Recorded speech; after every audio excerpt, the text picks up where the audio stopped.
I'm pretty excited. Did you know that this weekend is the 35th anniversary of the Transformers, the movie? Is it really? I know. It doesn't even feel like 35 years. Yeah. I feel like it was just yesterday. Yeah. Well, we treat it like that, but yeah. Yeah.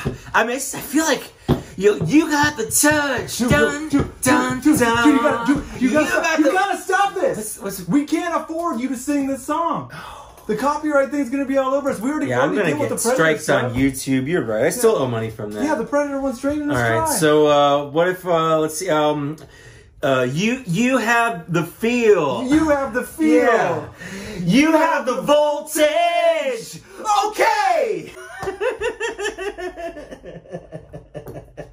I can't not laugh at the end of that.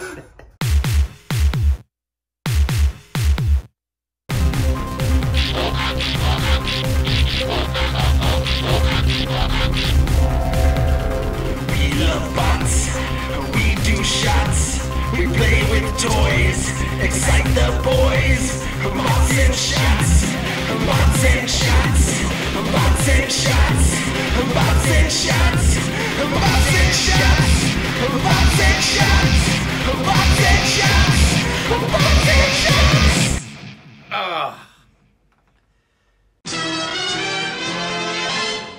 Well, this... Huh? Wait, what are you saying?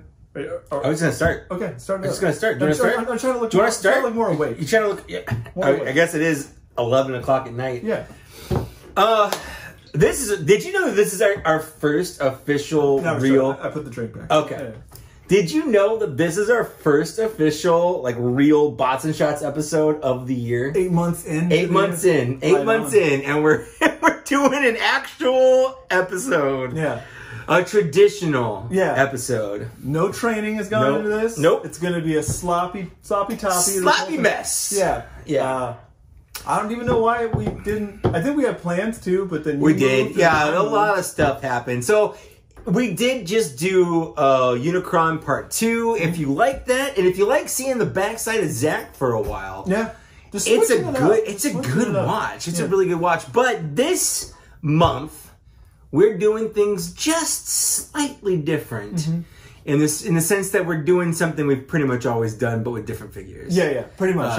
This is going to be the 35th anniversary of the movie. I think we did one for the 30th anniversary. I think so. Yeah, I think we did. But I think it was like the June of that year. I think so too. I don't think we properly planned it. I mean, you know what? We were babies back then. We had no idea what we were doing, and now we've spent thousands of dollars on Transformers since then. And hours. It's the time you can't get back. You know, never get it. Time just keeps marching on. Yeah, you can. People die. And new people are born all the time. That's right. They replace them, but people aren't dying fast enough. So overpopulation's a thing. We're gonna die from that. But that's the other thing is the world could probably sustain more people. It's just that people hoard resources and you can't spread it out. This is rough. This is heavy. Well, let's talk about toys. We're all gonna die. Yeah, why not? Let's just enjoy shit. So, I think you're gonna go first this time. But I think first we need to. But it's been so long since I've done one of these. I forgot that we actually drink in Bots and Shots instead of just doing little maxi drinks. We're doing the half. We're doing halvesies because we are going to be doing 10 of these. And before you call us any names, these are double shot glasses.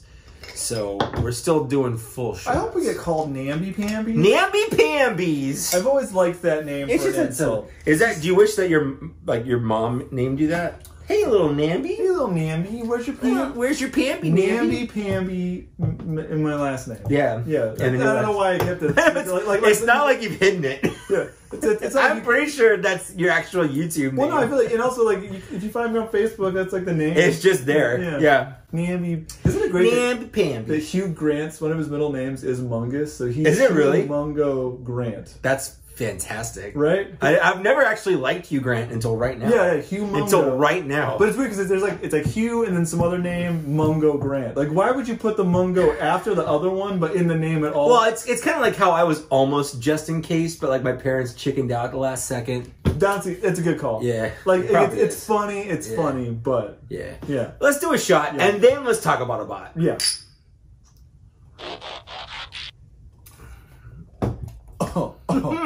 Oh, it's been so long.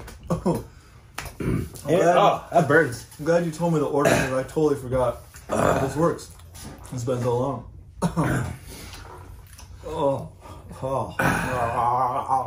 Yeah, so Blues. Yeah, so basically this is our 35th anniversary episode.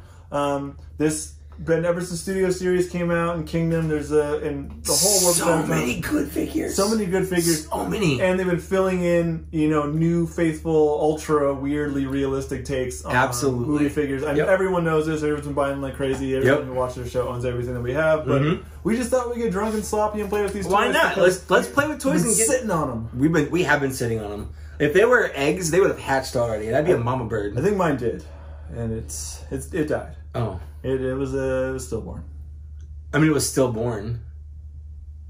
That's where despite being dead, he was stillborn. So you think of the tornado, it's just like, well, your baby's dead. But it was still born. No, it was stillborn? Yeah. I guess trigger warning for anyone that's lost a child. I'm sorry. We did not get ready to go that direction. Sometimes things just derail, and I might cut this whole thing out. I don't know. I feel like this started off bad. Like, I don't know. We don't know how to do this anymore. I feel like we have like 8 months of like bullshit stacked up. We haven't had an outlet for it. Yeah. So where does the stillborn come from?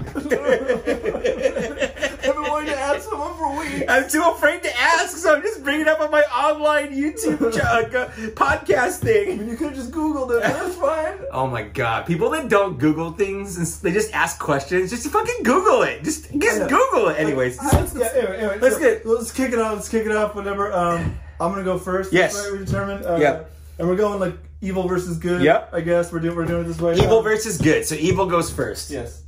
Because evil's always... Because good's always dumb. But now I'm always dumb. That's right. Whatever. You're quoting Spaceballs there. I like it. Correctly. This is my first guy. Yeah, that is your first guy. This is my space tugboat. What even fucking is he? Yeah, he's a space boat. He's a space boat. Space boat. I'm on a space boat. Space boat. Anyway, this is a Studio Series Scourge. Like a Scourge. A smattering of Scourge. It's a Voyager class figure, in case you're curious. Yeah.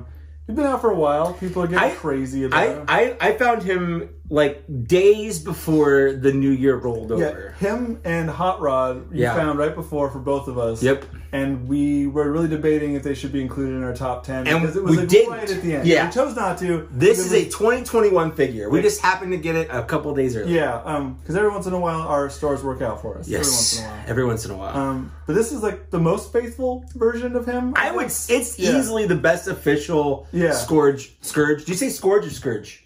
I think they say Scourge. I say Scourge too, but there are people that say Scourge. But sometimes they say Scourge. It's like it's spelled that way. Yeah, I think sometimes like I switched it up. Let us know right now. How do you say it? Like, do you Scourge or do you Scourge? Are you dyed in the wool about it? Yeah. Like, do you care? Are you a Frenzy is red, Rumble's blue kind of serious about this? Because I'm not like that with all words, but like when people say conch instead of conch shell, it kills me a little bit. Yeah, or sword. Yeah, sword. Sword. Or I met someone that said chasm instead of chasm. And I'm like, what the fuck? Or chassis instead of chassis. Where are you? Yeah. Anyway, so this is him. He's a really nice space tugboat. Yeah. He does things. He does things. He does have a couple fun options because the Studio Series is supposed to be faithful to the show, so you can specifically. Or the movie. Yeah, the movie. Yeah. You can kind of do a little mini head reveal right there. But there's also another way to I never actually noticed that he did that in the movie until like recently. Really? Yeah. Like I think like maybe a year ago I was watching it and I was like, I thought that was something he did in the show. And they just kind of incorporated it into it. But it's something he did in the movie. Yeah. Where he stuck his head up like an asshole. The other confusing part about that scene is he sticks his head up and seemingly talks. Yeah. But it's still Cyclonus talking to Galvatron at the time. It's one of those classic animation errors. Yeah, exactly. Well, usually animation errors happen because it's some like... or country that they've outsourced the animation to. Yeah. And they're just churning out animation as fast as possible. Yeah. And they don't give a shit. Like, they don't know who's talking. They don't care who's talking. But that's why you get, like, Ninja Turtle scenes where suddenly Leonardo's got Raphael's voice. Yeah. The instructions said you can do this where it's, like, more of a head pops out mode. Yeah. Because they even, like, it, like, pegs in or whatever. Yeah. So... He's there. He's pegging. He's definitely pegging. If you don't know what pegging is, don't look it up. Look it up. No, don't. Just don't. Live dangerously. Turn safe search on. No. Live even more dangerously. And if you live with your parents, please do it on the family computer. Do it right in front of them. Yeah, just peg right in front of them? Yeah. Oh, you want to do the whole pegging? Okay. I didn't know what we were doing. I'm just going to jump into transform. Yeah, just transform him at this point. Yeah, at this point, I'm already partway there. I'm not doing a very good job at it. It's been a while. It's been a while. Is he done? He feels done. He looks done. Mm-hmm. I think he's almost done. He's got done-ish qualities about him. Like I put him in this mode, but I really didn't remember what I did it hours ago before I came over here, and I kind of forgot what I've done since then. So much time has passed. Think of all the things we've done in the last hour alone. Yeah. Like that time we found the mummy's tomb. Yeah. I like this guy, though, because he's weirdly enough this halfway point between a shell former and not a shell former. I agree. I was actually going to say that, but I didn't know if you were going to bring it up or not. Yeah. But he's kind of a shell former, but also kind of not. It's a weird halvesy kind of situation. It's like they found the better parts of his previous toy incarnations, like Titty's Return, and they were just like, okay, well, we like this part, but we don't really care for this part. Yep. There's a lot of fun panels. This is a better figure than the Titan's Return. Oh, for sure. Scourge. I think I left his gun. Oh, yeah. There's this gun right there. And here is this big beefcake. He also does come with a blast effect, but like I have no idea. Fuck it. I don't know where I did. I don't do it in mine. And he looks so good. He does look really good. He is straight off the screen, with the exception of the extra little he's got a couple of there. They could have folded up the kibble a little bit nicer. Yeah, but they do give him his faithful monster wings and his rad goatee and stuff. And he's got his pink nails. And his Dracula collar. He definitely got his nails did before he came out. Yeah. It's cool that like one hand is like this and the other hand is like gun holding hand. And then so they are doing the sweeps. And it is literally the same toy. Like I don't even think the color is different. I think he just got different hands. Yeah. But I was one of the assholes who wanted to finally get like several Scourges. So I have your broken Scourge that you had because you got. I was going to tell that story. Oh, you can tell. Good. Yeah. So when I found ours, I found 3. One for me, one for Zach, and one for our friend Rob, friend of the show. And he is. And without knowing it, I gave Zach his, I gave Rob his, and I got mine, and I opened mine up and noticed that he was missing one of the engines on the back. It wasn't in the package, it wasn't in there, it wasn't anywhere. So I messaged Hasbro about it, and Hasbro does not send replacement parts. They will replace a whole figure or not at all. So I was like, I guess send me a new one. Then it's a lot for just a stupid little piece, right? So they were like, oh, we don't have that anymore. So we're going to send you something of equal value or greater. And I'm like, well, first of all, how do you not have it? It just came out. But whatever. So they sent me a San Diego Comic-Con exclusive Throne of the Primes. Which is funny because it's like a $70 toy. Yes, it is. It's equal value or greater is what they said. Which is funny though because when I was kind of hoping they'd send me a Unicron. Earlier in the year, my guns were missing for the Ramjet Dirge 2-pack from Amazon, and no one could help me out because it's an Amazon exclusive. So I got in touch with Hasbro, and they're like, we'll give you a replacement thing. And they sent me fucking Ectotron. And free Ectotron. But I feel like for the size, you should have gotten the Ectotron. I agree. For the size of the purchase. I just sold it. I think I sold it to Joe. It's totally fine. I'm just saying it seemed like a weird, random choice. What's funny is I found another one at Target, bought it, and just put the one with the missing one back into that and returned that to Target. So I still got, without paying anything extra, a one that has all of his engines, and I got a free Throne of the Prime. Yeah, so thank you, Daddy Hasbro, I guess. You're doing it. Yeah. But he's a really fun figure. He's a fun figure. Like I said, the sweeps set, I think it's just different hands. But other than that, it's the same. So if you bought multiple Scourges, don't worry. Is it still a Voyager? Yeah.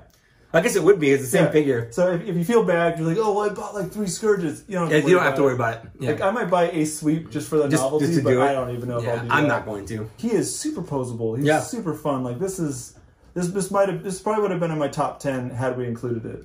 I mean, they're still this year. No, I'm saying from last year. Yeah. Like, how we actually decided to do the 2, he might have taken the top 5 for sure. Yeah, for sure. Yeah. For sure. I love him. Do you love him? I mean, I'll let him put a finger in. Okay. Maybe 2. Yeah. Definitely 2. About 3? 3. It's gotta be 3. It's gotta be 3. I get hard for the money. What? Is that the song? I get hard for the money? No, but I'm glad to know what gets you off these days. So hard for the shit. money. Okay, well, we're here for round 2. Let's go ahead and get things started.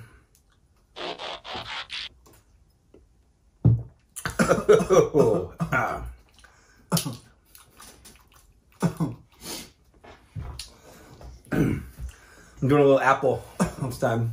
I was gonna buy Crown this time, and I was gonna switch it up before coming over here. Yeah. But the only one they had is the vanilla. And it's too sweet for me. I was gonna get a bottle of Jameson for you when I was at Target, but they didn't have any of the regular Jameson. Yeah. Okay, well, I guess it's my turn here, and what I'm gonna do is I'm gonna bring in another blue boy. Oh. I got blue boys right here. Look at these blue boys. This is hold on, can I do this? Hold on. This is Blurr. He talks real fast. He talks real fast like this. I don't know what I'm doing right now because I'm just going to talk real fast. I'm not even thinking about what I'm saying. I'm just talking real fast. Is it to pass it out? Yeah. Do I have to re-drink this? Yes. If I puke up, I have to re-drink it. Yeah, you have to re-drink it. Anyways, yeah, this is Studio Series. It's deluxe though, so it's not a Voyager. He's a tiny boy, but I feel like they've been fudging the sizes because he's not like that much smaller, you know? That was a little bit of, I don't know if it's supposed to be because they're like, supposed to be super powered now. Yeah, I don't know either, but I will say it's probably the best official Blurr we've had too. Like I think it's a better Blurr than the Titan's Return. Yeah, the Titan's Return. Yeah, it's not perfect. Yeah, but I feel like the alt mode is really good. Yeah, he's Blurr. This is Blurr. He is a futuristic, floaty Cybertronian fast car. That's what he is. He's just kind of same thing as this. He's just he's a Cybertronian thing. He's a sky boat and he's a land. He's boat. a land boat. Yeah. Yeah, I did like his IDW run where he was like he's like a racer. Like, he's like a professional racer. Yeah. And he kind of turned into like a courier kind of thing. He died very tragically at the end of the series. Oh, did he? Very heroically. Oh, that's cool. Yeah, like he needed to get... Spoiler alerts, guys. Yeah, it's been out for a while. Yeah, if you haven't read it by now, you didn't really care. He basically needed to teleport people out of there, so he ran around slapping teleport things at everybody, and then he didn't quite make it in time. Oh, before dang. Unicron killed him, so... Rest in peace, Blurr.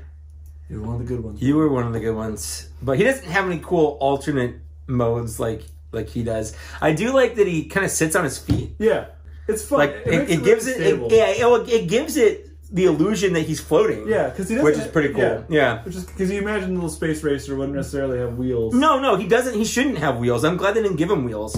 But the way they did it, where he's kind of perched on his little feet down here, is it does look like he's floating, which is kind of neat. Yeah. So I'll go ahead and transform him. Just jump in. Yeah, I'll just jump in.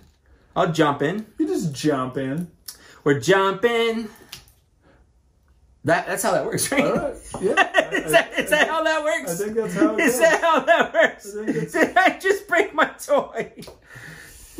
No, you look fine. I think he's done. He's done. He's done. I did like that alt mode with the old Titan's Return where you can put his head in his chest. That was a fun little game. That was a fun little thing. Yeah. That was kind of a universal mold in that it made several other people. Oh, they made a ton of things off that mold. There was but technically Brainstorm. Yeah, so technically he was a pre-mold. He was a pre-mold, yeah. Or pre-paint or whatever. No, yeah, whatever you call it. That's what I call it too. Hasbro is kind of prone to the repaint as they are. But other than like the shattered glass, you really can't repaint these ones that much. No, there's really nothing else that this guy can be, for sure. Unless they are going to try to re-brainstorm him, but I don't think they can. I hope they don't. The same way. No. I have to do this before you actually fully transform him. Yeah. But he does the way his hands transform, if you don't fully transform the whole way, it just kind of looks like he has like dust busters for hands. Like, Or he's Macross. No, or he's Macross. Yeah, shoving his hand into guys, blowing stuff up. The SD1 or whatever it is. Yeah, he's living his best life. Living his best life. He just flipped that down, and that's it.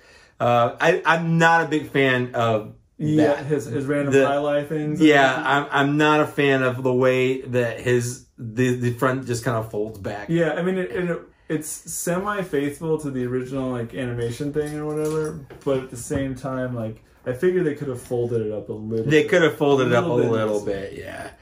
But you know, other than that, he looks good. His head mold's pretty good. Except his chin is pretty strong. He's got a strong chin. He's like Blurr Campbell. He comes with like a oil thing or whatever. Yeah. I don't know where that went. It's his little welding hand. It's his welding hand. That's it. Yeah, I don't know what happened to that. I've got it somewhere. It's probably in a bag somewhere. I always feel like it's because some of the other characters got accessories that are a little more poignant to the series. Yeah. Like, well, what does Blurr got? He was welding. He welded in that one. Yeah, in that one scene. Well, let's mold it. Yeah. Yeah, I mean he's good. I like him. Let's you gotta kind of get him in a little running pose. Get him in a running pose here. There we go. He's doing it. So the sizes are like a little more than you'd expect. Like a little much.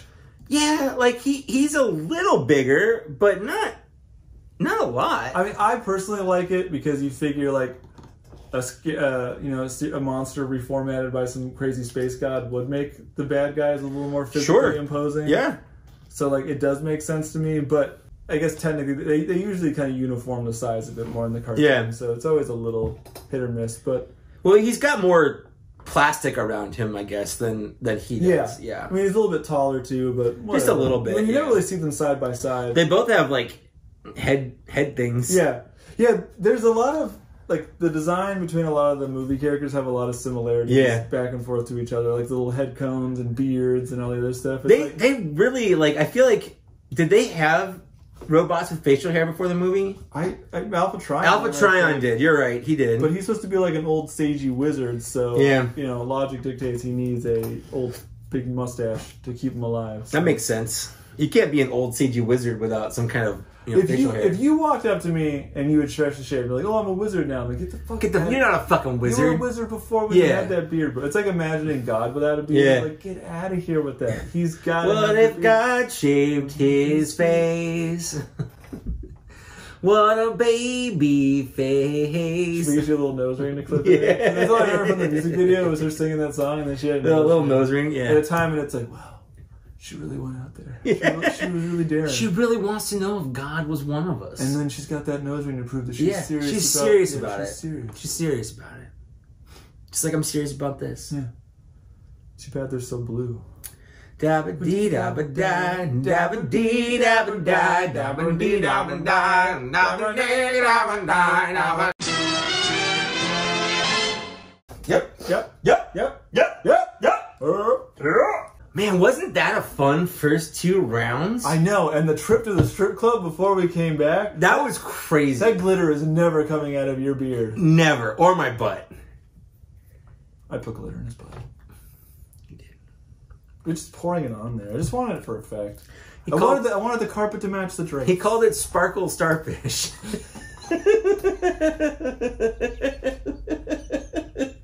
I really hope that's the title of Limp Bizkit's new album. Sparkle Starfish. Sparkle Starfish. That was it. No, I just feel like end of joke. You can only go so far with the Limp Bizkit thing because at one point you'll remind yourself that like, why are we still talking Limp Bizkit? Like, rolling. 20. I mean, what else would you make a Dragon Ball Z anime music video for if Limp Bizkit didn't exist? You wouldn't have, it's my way or the highway. This time I'm gonna let it all come out. This time I'm gonna stand up and shout. I'm gonna do things my way. It's my way or the highway. You do a better Fred Durst impression than I would have expected you to do. Should we shoot this? Yeah, let's just do this. I like how you brought it full circle. Hey, it was my turn, right? It's just one of those days. We don't want to wake up. Yeah. Everybody sucks and everything is fucked. Are we back on the Limp Bizkit? It just goes around to Limp Bizkit. Everything just comes around to Limp Bizkit. What have I done? We're doing this. We're still rolling around. We're rolling. Everything is Limp Bizkit. No! He never went away. Chocolate starfish. He never went away. Well, what do you got? Let's see what I got. I got something coming up. I got something coming up for you. I don't think you know how that works. Is that an airplane? A space airplane? Is this also a space boat? Is this also a space boat? Anyway, this is the Quintesson. Speaking of boats with hose. Is it? I don't know. Is this a Quintesson? We sort of did this. We did with the multi-pack. It was we did a live stream where we did the big old pit of judgment. Yeah, we very drunkenly did this together, and here it is. This is it. This is it. It's official debut.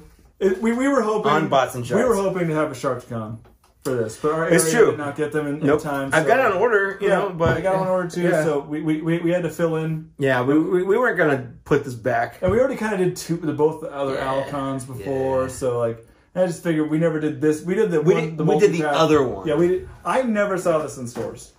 Me neither. I bought it on Big Bad Toy Store just because I was like, I would like 2 Quintessons.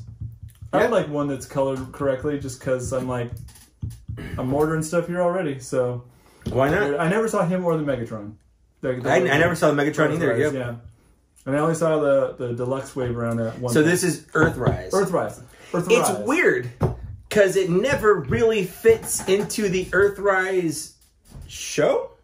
I mean, there's Decius or whatever. Oh, I guess that's true. I guess that's true. His name Decius? Yeah, it is. DC is nuts. It's like a very anime sexual thing. 100%. He's got a gun on his. Yeah, where he holds you hostage. Yeah. And then he tentacles you. This is the penis tentacle. Cage. This is his hand tentacle. But what I think is really funny about this whole set is, spoiler alert: every tentacle is also a penis tentacle. It also has the brain. Yeah. It's like the squids. But what I always think is fun about this is that they obviously we're making this toy and it has to transform. It's the only way we can make this toy. Yeah, because it's a Transformers. So here's this. What do we do with this part? I don't know. Just put it there. Just put it on top. Just balance it precariously. Unless there is a step where you open the mouths and you stick it in there. I don't think so. I don't know. I never found a place. You're just supposed to balance it on top. I have to balance everything else in my life. Yeah. The checkbook, the kids, the laundry you never do. Yeah. Yeah. You are my trophy wife. She said trophy. I mean, you're pretty. But that's all you got going for you. That's all I need. It's like a base. Yeah, it's a jail base. Yeah. For very sexually based experiments. That piece just snaps off. But they were doing that whole thing with the action-based guys in Earthrise, right? Yeah. So I guess there were a lot of things that connected to each other, like the trailer for Optimus Prime and all the Micromaster base guys that could turn into the bases and you could connect them together. And you had the snake that turned into a road, and the shield that turned into a road, and the road that turned into a road. Yeah, the road that turned into a road. But never Roadhouse. No, it just kind of eroded. Rest in peace, Patrick Swayze. That's right. A Roadhouse. Eroadhouse. So we found a new punk band name. Eroadhouse. Eroadhouse. But house is spelled H-A-U-S. Oh yeah, of course. Yeah. Too. Yeah. We're a punk band. Right. Yeah. Watch out! He's got a gun! No! It's so weird they gave him a gun. I know. I also like that his other storage spot on this is underneath there. He's got a secret gun. When you're talking to him, his tentacles just reaches behind the gun. Oh, just keep talking. Yeah. Look under your seat. Suck so he's very okay. Yeah. Just like the original. It's cool to have him. He's you say Quintesson or Quintesson? Quintesson. Quintessence. He's not the energy source from Voltron. Quintessence. Quintesson. He's a Quintesson. Yeah, he's very okay. He's cool. His head can do the thing, which is fun. Some of the mouths open, I guess, do they? Yeah, I think a lot of the ones. Yeah. Not all of them, but some of them. Enough. Guilty. Innocent. At first, when I was a kid, I thought he just did the opposite of whatever he said. Like, innocent. And then, like, he sent him. But then I realized he just sent him into the pit no matter what he said. Yeah. It makes you wonder what a guilty verdict did entail. Yeah, right? We never get to see that resolution. No, we don't. Thanks a lot, Hasbro. Instead of ruin it for everybody.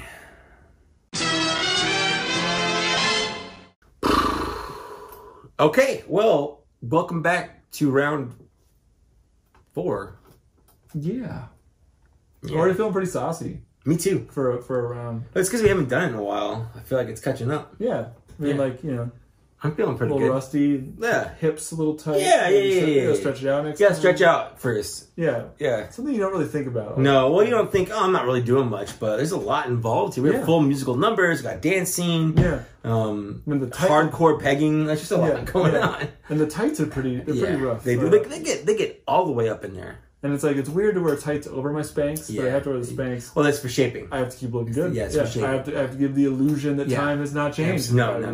Yeah. And especially not, COVID. Everyone's body just kind of went to shit. The inexorable march towards death. That's right. We're all walking down. We're going back to that depressed spot we started the show in. I like it. I feel like I think our episodes usually have an ebb and a flow of like murderous ennui. Mm-hmm. You know, we just. We are pretty crazy. We do. We have a good time. Yeah, but for every crazy we go, we have a good time. Yeah. Speaking of,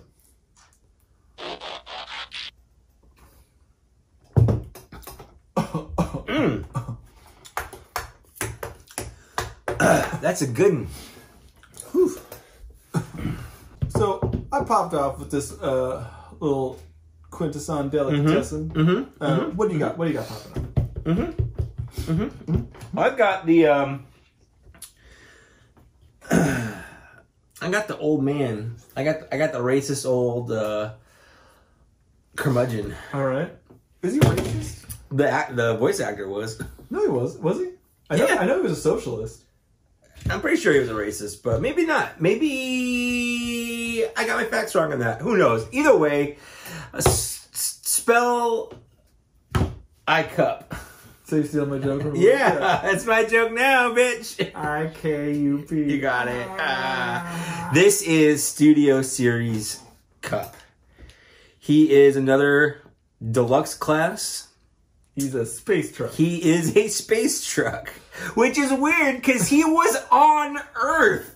Why wouldn't he? He just got there. Why wouldn't he have adopted like an old truck? Like I always like the Generations Cup.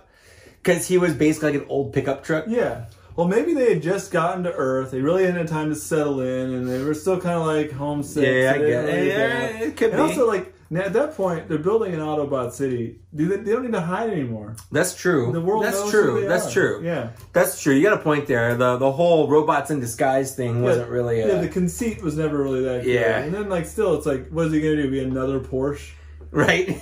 The blends in so well. The common Earth Ferrari. Yes. Another Ferrari going by. Oh, dime a dozen, those guys. Definitely not a space robot. Just one of those Ferraris I see daily. Look at that Porsche over there. Definitely not a space robot. Just one of those Porsches I see every day. Look at those F-14s flying where there's no military base around. It's just low to the ground, seemingly without purpose. Yeah.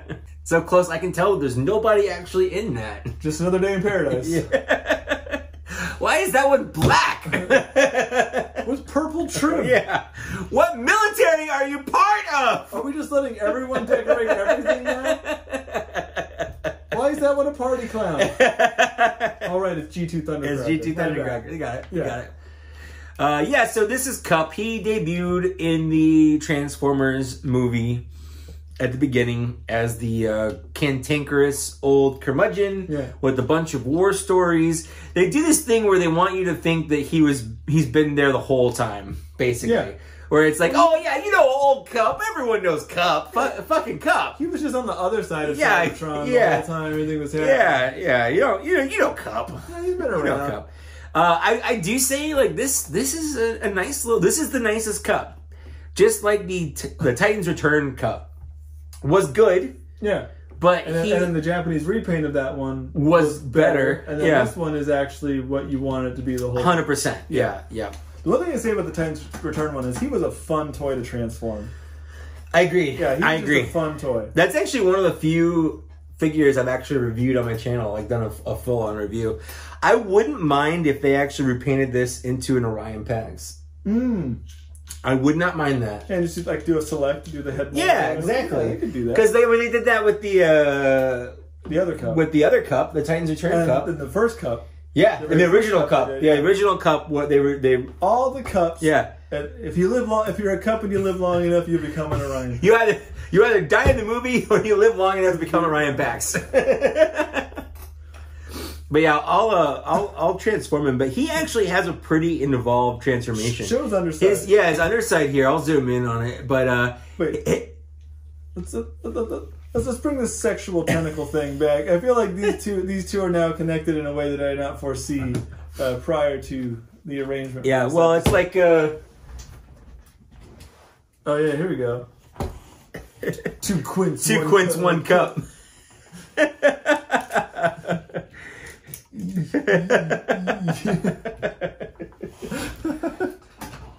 All right, I'll go ahead and transform him. He's not difficult, but he's definitely a lot more wily than you think he's gonna be. Basically, just like an old timer. Yeah, just like an old timer. See, I never heard about him being racist, the actor, but I know he was an outed and confirmed socialist. Oh, maybe that's what I was confusing. And then he was on the 80s show Heart to Heart. Yeah. He's definitely his mode was more involved than I thought it was. Yes, 100%. He's got probably for a deluxe class probably more steps than almost any other deluxe that I know of. He makes you wonder, like, if they were going to try to upscale him at one point, and then just decided, like, nah, it's not worth the time. People aren't going to spend, like they'll do the ups, like, because Hot Rod is technically a deluxe scale, but a Voyager, like Voyager, true, like posability, accessories and whatever. So I wonder if they thought about it, but they realized no one would buy. Well, they kind of did the thing still where his arms, his shoulders are a little low. They're not as low as they were in the original toy, where they're coming out of like here. Down here. But his arms are definitely just have a really long neck. Yeah, it's true. I'm trying to. It kind of hurts to do this. He also comes with a couple things. He comes with this gun, and he comes with a Cybertron Energon snack thing. So if you want to do the Energon goodies, the Baweep, Grana, the way they have it molded, where like the pegs at the bottom, it kind of looks like he just has like an Energon vape. Yeah, it does look like a vape. Yeah. Like an actual candy dispenser? Yeah. Also, I just love that as an old man bot, he carries around candy in case he meets aliens. Yes. Oh, great. Here we go again. Like, come, bud, you have that candy. You'll see one. You'll see one, yeah. Hope you never find out. Yeah, hope you... This time I was hanging out with the petrol rabbits again. I don't know. As far as I got. Yeah, you're working hard. I am. I feel it, yeah. Working hard for the money. Yeah. I'm getting hard for the money. He also does have this gimmick where his arms and legs come off. So he kind of is a parts former in the sense that if you want to, you can make him a quadriplegic. Yeah. But that's mostly so you can do the whole fix me thing that he does. Or if you're just into weird, like, quadriplegic fetish. Yeah. There was that weird movie called Boxing Helena that had that. Like a doctor that, like, amputated this chick's arms. That's weird. Now he's Lieutenant Dan. It's Gary Sinise. Let's go start a shipping company. You ain't got no legs. You ain't got no legs, Lieutenant Cup. But yeah, his arms and legs do pop off, and you can easily. I would like Gary Sinise as a modern day voice for Cup. Yeah, I feel like now Gary Sinise could do it. Also, what else is Gary Sinise doing? Let's give Gary Sinise some work. He was around a bit in the 90s, and then that's just kind of dropped off. I'm not a big fan of his head mold. Yeah. I feel like his head mold and certain aspect of his limbs, it just looks too long. Yeah. Like he has that fix me face. It's like really sad and like he's old. He's an old boy. He's old, bro. He's that movie Old Boy that I heard about. It's not what that's about. It's about old boys. Old boy. It's not what that's about. It's not what that's about. What do you know? I know that's not what Old Boy is about. But you don't know that. You've never seen it. I know that in the remake, Scarlet Witch bangs Thanos, but that's a whole different... Dang, that's hot. Yeah. That's fucking hot. Yeah, now we got Lieutenant Dan bot. Yeah. Because it's like old toy was Sergeant Cup, and now this is Lieutenant Cup. Lieutenant Cup. You ain't got no legs. It is a curious choice that they did it with all the legs. Oh, yeah, because he didn't lose all of his legs in the movie. He's only got like one arm and one leg missing. Yeah. But I figured, I guess they figured if you could do it with one, you can do it with both. Although I just like... But like none of the other figures can do that, so it's not like you can like swap them around or anything fun like that. What I love in A Curious Twist of Fate is that, you know, it's no atheist in the foxhole argument, because the entire time he's just like, his whole attitude is like, I'm old, save yourself, kid. And so when it comes down to it, and he's broken, and a giant squid is going to kill them, he doesn't say to Hot Rod, get out of here, kid. Get out of here, I got this, kid. He's like, no, fix me. Fix me, I'm a baby. I'm a baby. I've seen so much action. I want to tell more stories. Fix me. Fix me. We're assholes. I'm Gary Sinise. No, I'm Gary's niece. You're Gary's niece. I'm a Gary's niece. Yo, I'm a Gary's niece. It's a Gary's niece. Is that a Gary's nephew? No, that's a Gary's niece. Is that a Gary's niece over there? It's a Gary's aunt and an uncle too. Gary's whole family's here. Gary's a mom. Gary's a dad. Oh look, Gary's a niece. Ironically, Gary Sinise had no Gary's knees.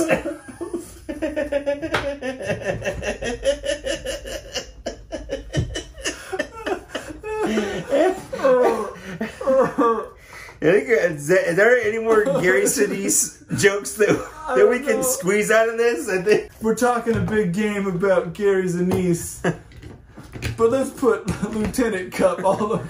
You ain't got no legs. Lieutenant Cup, you ain't got no legs. Forrest, you're a good friend. He like backstrokes out into oblivion. And that's how the movie. And that's how the Transformers the movie ends. Should have ended. Yeah. You're back to Bots and Shots. Mm-hmm. We did a flub. A flub happened. Yeah, a flub happened. We're never gonna know. There were jokes that were made. Yeah, lives that we've lived. Loves but they're lost. Gone. They're lost. Yeah. The camera crashed and yeah. We're back. We're doing this for round 5. 2, 3. Yes, it's 5. 5.5. 5.5. 5.2. But this is 5. It's 5. We're doing 5 again. This is 5. Take 2. 5 alive. Johnny 5 is alive. It's time to have a little fuzz shit in my drink though. Fisher Stevens got right in under the radar of the racism coming back thing. Like, no one really brings up his portrayal as the Indian scientist in Short Circuit 2. Yeah, that's true. Yeah, because he wasn't Indian. Yeah, I mean, he's the villain in Hackers. Yeah. So I'm saying, like, he definitely made it right under the radar of like, this isn't offensive. You know what? All it takes though is like someone to go back and see that and just cause like a big stink. Well, I guess C. Thomas Howell was black in that one movie. He did blackface in that one movie. So did Robert Downey Jr. Yes. And one funny thing is he makes a joke in that like I don't break character with DVD commentary. Yeah. If you watch the DVD commentary, he plays the black character all the way until he's demasked, and then he does his Australian voice, and then he's not Robert Downey Jr. until his name appears in the credits. That's funny. At the end. And that's funny. Yeah, so, but he plays his other characters the whole way through. That's actually pretty funny. So it is pretty funny. But, yeah. But I think that's why he survived. Anyway, speaking of blackface. Speaking of blackface, here's a Transformer. What a segue. Go ahead. I don't know where to go. I'm going to go. And this. It's Gary Sinise. You wish. Whatever. Anyway, this is Transformers : War for Cybertron : Earthrise Astrotrain, because we never got the Transformers, Morpho Cybertron, Siege, Astrotrain, and stores where we live. We never got that. We didn't. There isn't a difference. The only difference is the packaging. Yeah. The actual Transformer is the same. Yeah. But yeah, Hasbro has this bad habit when a new thing is coming out and the last wave of the old thing should be hitting stores. They just don't send them out. Unless you live in certain high volume testing districts. Yeah. Like the districts that always seem to get it first, like up in Riverside or wherever. Yeah. Where they always get it near us. Oh, wait, we made jokes about how he looks like a wiener. He does look like a wiener. He has a... Yeah, you peel the foreskin back. Yeah, he's got foreskin. We are peeling the foreskin Both of us are circumcised, so I don't really understand this, but I know it's a thing. There's a little slit right here where like the... It's just the tip. The jelly shoots out. Yeah. That's his jelly, yes. Yeah, it's jelly. It's jelly. Space jelly. Space jelly. But he has this platform that I think like you can like do this. Yeah, I have no idea where my platform is, honestly. I could not care any less about that stupid platform. I had to dig it out of one of the totes. This is Astrotrain. He is Astrotrain. He's the best looking one. Easily. But it feels like he's missing a thing that should cover this chunk right there. He definitely is. Other than that, he's a fun looking spaceship. He is a decent looking space shuttle. Yeah. He's not the best space shuttle. But he's trying. He worked for a Siege space shuttle. Yes. Because it's a little bit like you can get away with it not being complete by saying, oh, it's a Cybertronian space shuttle. I'm genuinely surprised we haven't seen a version of this retooled like the Earthrise from Siege figures or whatever, like Kingdom or whatever. Like we haven't the side swipes and whatever. Yeah. I'm surprised we haven't seen this. I feel like it would have happened, but maybe the engineering makes it a little too. Yeah, it probably has to do with that. Just do it because I got to do all the modes. Yeah, so he's a leader class, and they justify it by including this. The only other thing that weirdly justifies it is that for how they did him with this, like the part count is way high. Well, he has a lot of guns. What I'm saying, but even just the transformation level, that's true. Because Titty's Return is the last one we had, and that was a pretty lazy effort. It was lazy. It was like a giant space cruise liner. Yeah. And then like a train. Yeah, I didn't like the space shuttle in that, and I didn't like the train in that. It was like the train was like a battleship train kind of thing. That's what I'm saying. It was very lazy, but like it made sense because you know what the undertaking is with this figure. So in retrospect, I feel like this is one of those figures that was kind of poorly received. Like it was like a mixed gesture because everyone didn't want to pay the added price point. And because it's a leader class price point, which is $50. Yeah, but it's essentially a Voyager figure. Yeah, it's the same thing that happened with Shockwave. Yes, 100%. But I feel like this is one because they give you a Voyager figure with a bunch of shit you don't care about. But I feel like with this figure, because of I just have this weird feeling with the way that it works with this one. It will do favorably in the test of time. I agree. Because it is one of those figures that, like, I genuinely adore. Like, its robot mode, when I get to that, is super fun. But, like, it's actually, like, it's a more fun of a figure than you think it is the more you play with it. I mean, the last Astrotrain they made that even came close to this was the Classics one. Yes. And that one was fun, but it just looks like a Japanese bullet train. It does. Which I guess is the easiest way to do this, but it's not genuine to like the original G1. Yeah. The locomotive. A locomotive is the best train. Yeah, hands down. We've determined this. We've taken a poll. For some reason I got this part in there, Lube. I don't feel like fixing it. Anyway, this is him in his kind of purple train mode, and this is the sloppiest part. Yeah. Like the space shuttle was fine. This makes more like it always has this kind of bow to it. Yeah. Like you can never get it to clip quite right. And you can add that, you can turn that spaceport as people might see, into like an extra cold cart. That's what it's for. It's like it's like back, a cold cart piece, but you don't need it. No. But it was their excuse to do it. It's not necessary. It's not a necessary component. It's fun. But it's fun. And he comes with like that crap. Tons of guns. Yeah, like I said. Should I just jump in and then? Yeah, why not? We're just rolling along here. We're just rolling. Weirdly, keep coming back to that. Can't help it. I'm gonna call this one BOTSNSHOTS 50. Was it 53 now? Where are we on? I think 54. Who knows? This is Limp Bisquick. That's how you make limp biscuits. Is Limp Bisquick. Honestly, I'm so mad they haven't tried to do a tie-in. It really kind of cheapens. I just thought of that. It cheapens. That's what I'm saying. If I wasn't busy like doing this Transformer right now, I meant my rage. I would be punching. I would have stormed out if I didn't have a focus right now. How do you make limp biscuits with Limp Bisquick? See, it's flawless. It's flawless. I challenge anyone at home to prove how that isn't flawless. And I work with diamonds, so flawless. You gonna put me under one of your little microscopes? Yeah, to prove how flawless that was. How many flawless diamonds have you ever seen in your life? Like 3. It's like a big deal. Do you ring a bell and you go, "We got flawless. No. We got flawless over here." Yes, I call this one Lucy. Lucy Flawless. That is another timeless joke. I'm gonna leave the show. He does not need me at this point. I am no longer needed on this show. This is how I feel right now in this show. I'm out. I'm out. I'm gone. Lucy Flawless. I'm saying it'll work. You know, you steal my jokes all the time. I'm stealing yours. It's all yours. Yeah. But it's a much more involved transformation than Titty's Return. Oh, yeah. But in a good way. Like it's in a great way. It's not a bad involved. No. It's actually kind of like... Well, I feel like they took a couple beats from like some third-party Astrotrains. Yeah. That's what I've loved about the War for Cybertron line, is you can tell they blatantly ripped off some of the third parties. Oh, yeah. Like the Siege...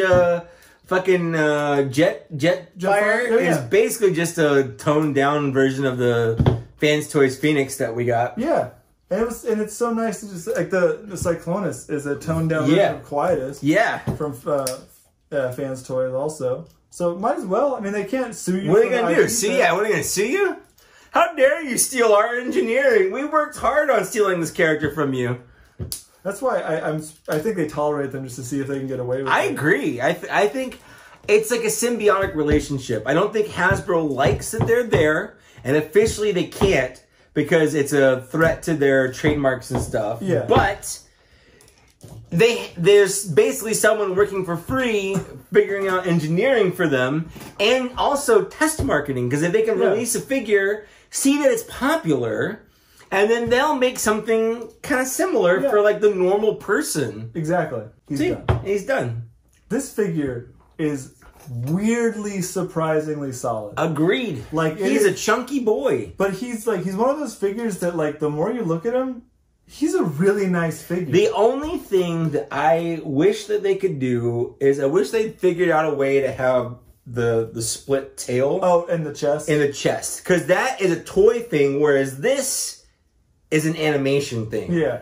He didn't have that in the animation. I prefer this look. Me too. Personally. I just wish that we had the option, I guess, is my what I'm saying. My only problem with the engineering that they do is because like this is a really solid figure. I mean, other than the fact that it turns into two things, it does have a surprising range of motion for how chunky he is. Yeah. He's a chunky boy, but he definitely has some posability to him. Well, that's one of the things they did with the War for Cybertron, starting with Siege and moving on, is they focused on the articulation. Yeah. Everything's got swivel ankles. Yeah. Everything's got really good rotation at the arms and the wrists and all that stuff. Yeah, like some of them, like the engineering, they can't really do the wrists because his don't turn. No, but... And that's the only thing I wish that they did a bit more, is I wish they kind of had a panel flap system. There's a couple, and there are third-party things that they'll make those fillers and whatnot.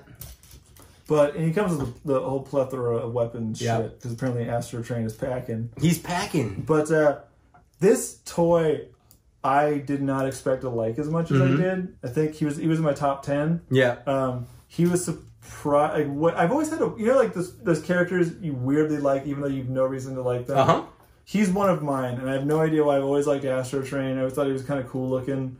Him and Blitzwing are both great. Back that Astrotrain up. But this Space Choo Choo is definitely a fun guy, and I think like that's the other thing with him that adds to the $50 point. He's sculpted really well. He has a lot of bizarre... Astrotrain and choo choo ride. Ooh, come on, Astrotrain, and choo ride, ooh, ooh. And then he comes with this dumb thing, which is dumb, but other than that, like, he's questionably a $50 toy. Only reason I would say I'm fine with it is posability's fun, he looks great, and he's actually fun to play with. Well, I mean, to what we talked about with Shockwave, if a third-party company had made this for $50, we'd be flocking about it being the greatest thing since sliced bread. We would have bought it. Now, granted, if it was a third-party company, it probably would have filled up some of those little things and whatnot. And it would have been $80. And it would have been $80 or $100. So, and this does become armor for him, kind of like Shockwave did, but to a lesser extent. Yeah, you can add some feet bits, and I don't really. But it's not fun. Yeah, no one should do it. Yeah. But should you? But you shouldn't. But you should. You shouldn't. Basically, I know on my shelf, I just basically slapped the guns on there, and he's a riser, so I can put other figures. And it makes sense, yeah. So you can float them, yeah. He's like a built-in riser for my display shelf. And there you go. I love him. I hate it, but I do. There, I said it. Come on, Astrotrain, and choo ride. Let's go ahead and let's get round 6. Round 6 starts now. Give me the Clinky. A Chuba Clinky.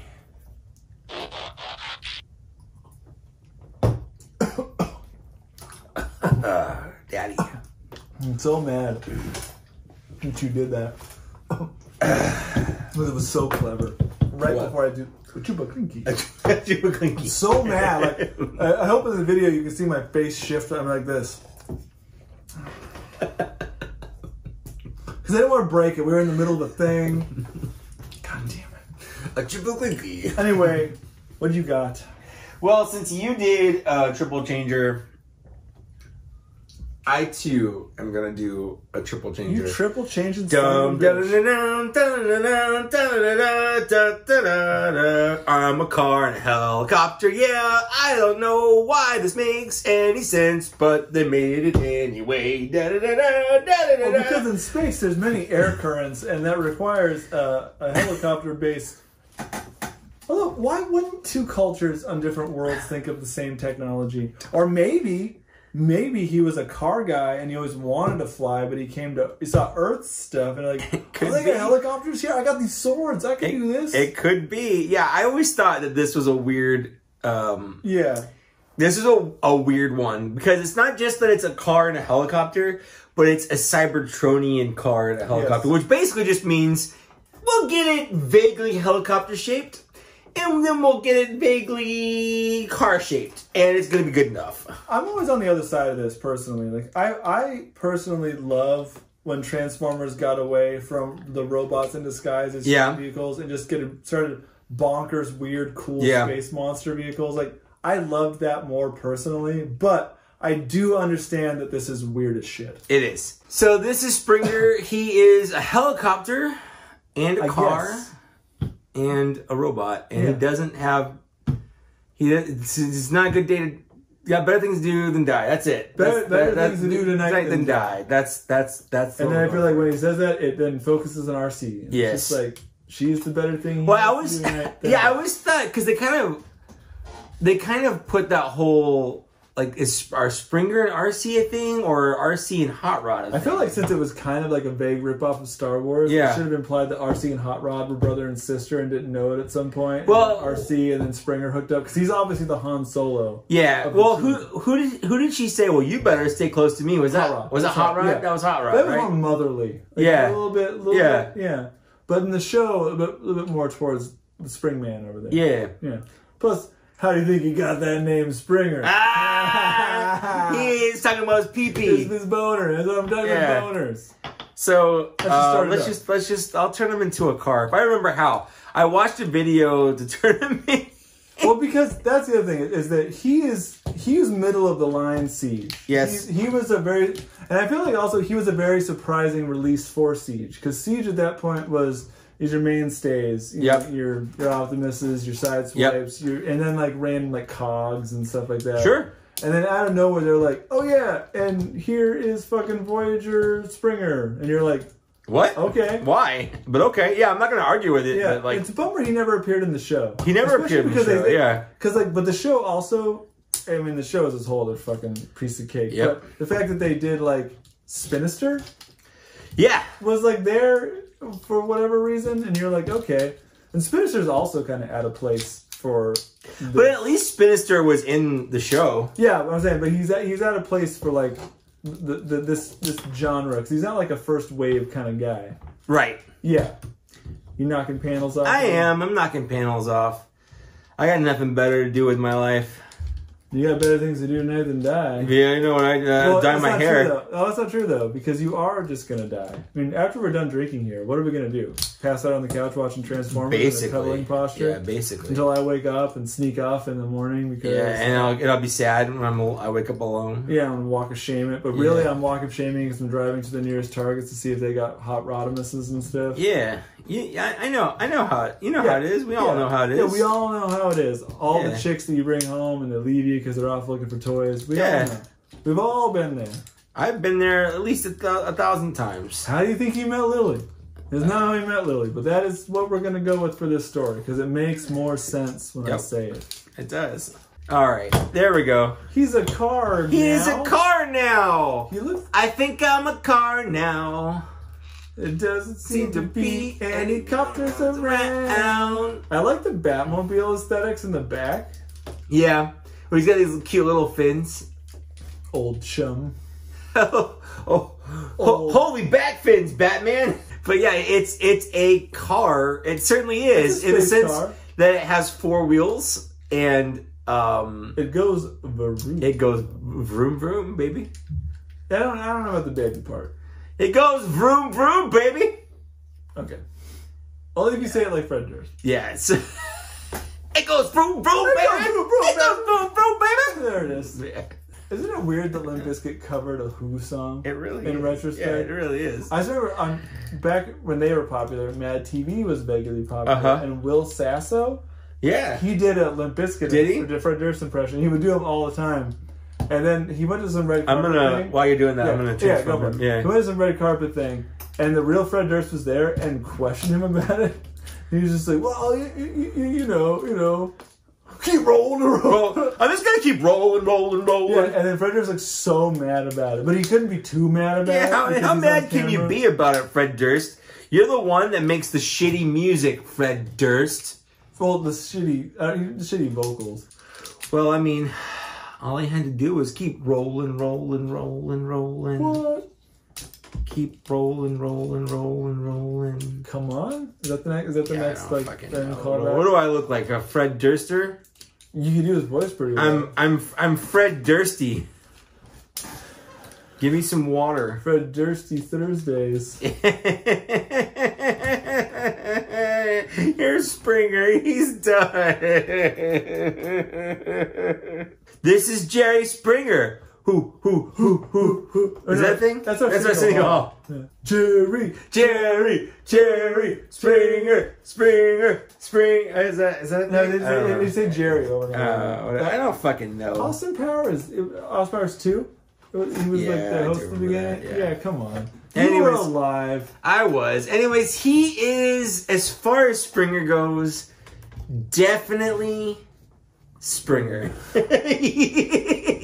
He is. Now, he's Siege, so he falls into the Siege thing where they have this weird faux, like, battle damage paint thing going on, which no one really likes. Yeah. I feel like he's a great figure. Yeah. Like, the modes are technically completely accurate. They are. No, they are. Like, complete and better whether or not you like them is a different story. Yeah, but they are there. They do the thing. Yep. Did you knock over stuff? And of course you kicked your glass into my glass. The bottle. Yeah. Got it. You figured it out. Yeah. He comes with this so you can make the helicopter thing, and he comes with this gun, and he comes with the 2 swords that become helicopter blades. Here's the thing, though. He is, I feel like, a phenomenal figure. Yes. But I think history would remember him more fondly had the Thrilling 31 not come out. Agreed. Generation. Well, the Thrilling 30 was an IDW-based one, Whereas this is a little bit more G1-ish. He's the update to the G1 you always wanted but never thought you'd actually get. Yes. And he is probably the best Springer. He's the best official Springer ever made. Well, I don't know about that, because I really do like the Thrilling 30 That's the thing. The Thrilling... But that's what I was saying. Yeah. He would be definitively the only Springer that matters. Yeah. Had the Thrilling 31 not come out. And even then, like, I still have both. Yeah. Because I have, like, a records shelf that I started building. And so until I can... That one would fit more with the records, just from aesthetics. I would also say this one really... I would only default to this one because... with the whole War for Cybertron line, they've really tried to keep things in scale with each other, and the Thrilling 31 is like this tall. Right. So he towers over everybody. But like these two scale. They scale really well. Yeah, exactly. And this to show you, this is a Voyager. So like they're the same size. Yeah. They have roughly the same amount of plastic in like this too, I would say. The only thing that I know, and it's one of those things like you don't really notice it until you see it side by side. Yeah. The plastic quality is different. It is different. Like this is lighter, it's a little bit thinner. This is like hefty. Yeah. Astrotrain's definitely heftier. It's like hefty painted plastic. I also don't super like his knees are weak. Yes. Like he has this thing which is not really his knee. It's part of the transformation. This is his knee. Yes. Right there. But like it doesn't peg in well enough where like when you try to bend it, it usually does this instead of this. I mean it's not something it doesn't ruin the figure, but it's definitely I feel like there are aspects of the transformation that they didn't do super well. I feel like if you were to put him next to the Generations one, it's like different artists' take on the same same figure, same character, which is cool. Like I like it. Like I love having both of them. They fulfill two different aesthetics for me. Agreed. But if I had to choose one for my collection, I would begrudgingly choose this one. Just because he fits in more with like a movie shelf. Like, I agree. The other Springer is very much, if you're going more comics record kind of style, he fits more that aesthetic. Like, because that one won't scale with like the Studio Series Hot Rod. And he looks better with the Studio Series Hot Rod and the Kingdom or Earthrise RC. Yeah, he scales perfectly with that line. So that's why I begrudgingly have to go to him. But this is one of the few characters that is such a fucking toss-up in terms of... Agreed. Like if you had... Like, I think the Thrilling 31 is a more fun toy with better alt modes. Yes. And I think he's just a more fun toy in general. Yeah. But this one is technically perfect for Springer's appearance. Agreed. Yeah. Agreed. Like technically. Like in terms of overall thing. Yeah. So like gun to your head, you have to choose one. I would have to choose this one. Even though I think objectively the Thrilling 31 is a better toy. And all other figures like apart, if there were no other Transformers and you just gave me this one or the other one, the Thrilling 30, I would choose the Thrilling 31 by itself. Completely. But if you're putting it in context with the rest of the line, this is the one to choose. Oh, that was a good segue right into a good cat break. Round 7. Yes, we took a decent cat break in between round 6 and 7. I didn't say we took a cat nap. It's that he has a new cat. Yes, I have a kitten. We were playing with that. We were playing with the cat, and that took our time away. 100%, as it would do with a cat. Yes, it was adorable. Yep, I would like to hug it all the time. She is a kitten. Yeah, she would not let me hug her. She let me pet her. She purred like crazy. And she's like that. Yeah, that's how she be. That's how she be. That's how she be.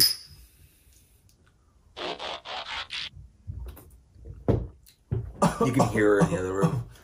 I mean, the faster we get through this, the faster we can go play with the cat more and watch Transformers. Okay, so we're live. We're not live. Deep. This is heavily edited. Yeah, heavily edited. We are pre-recorded. Who knows exactly what's happening That's right. with our lives? But we are still in our 35th anniversary of Transformers, the movie. The movie that shaped our lives. Yes, 100%. And everyone has a different way they did it. But this is where I fell in love. This is where I fell in love. In love. In love. Well, because I want to know what love is.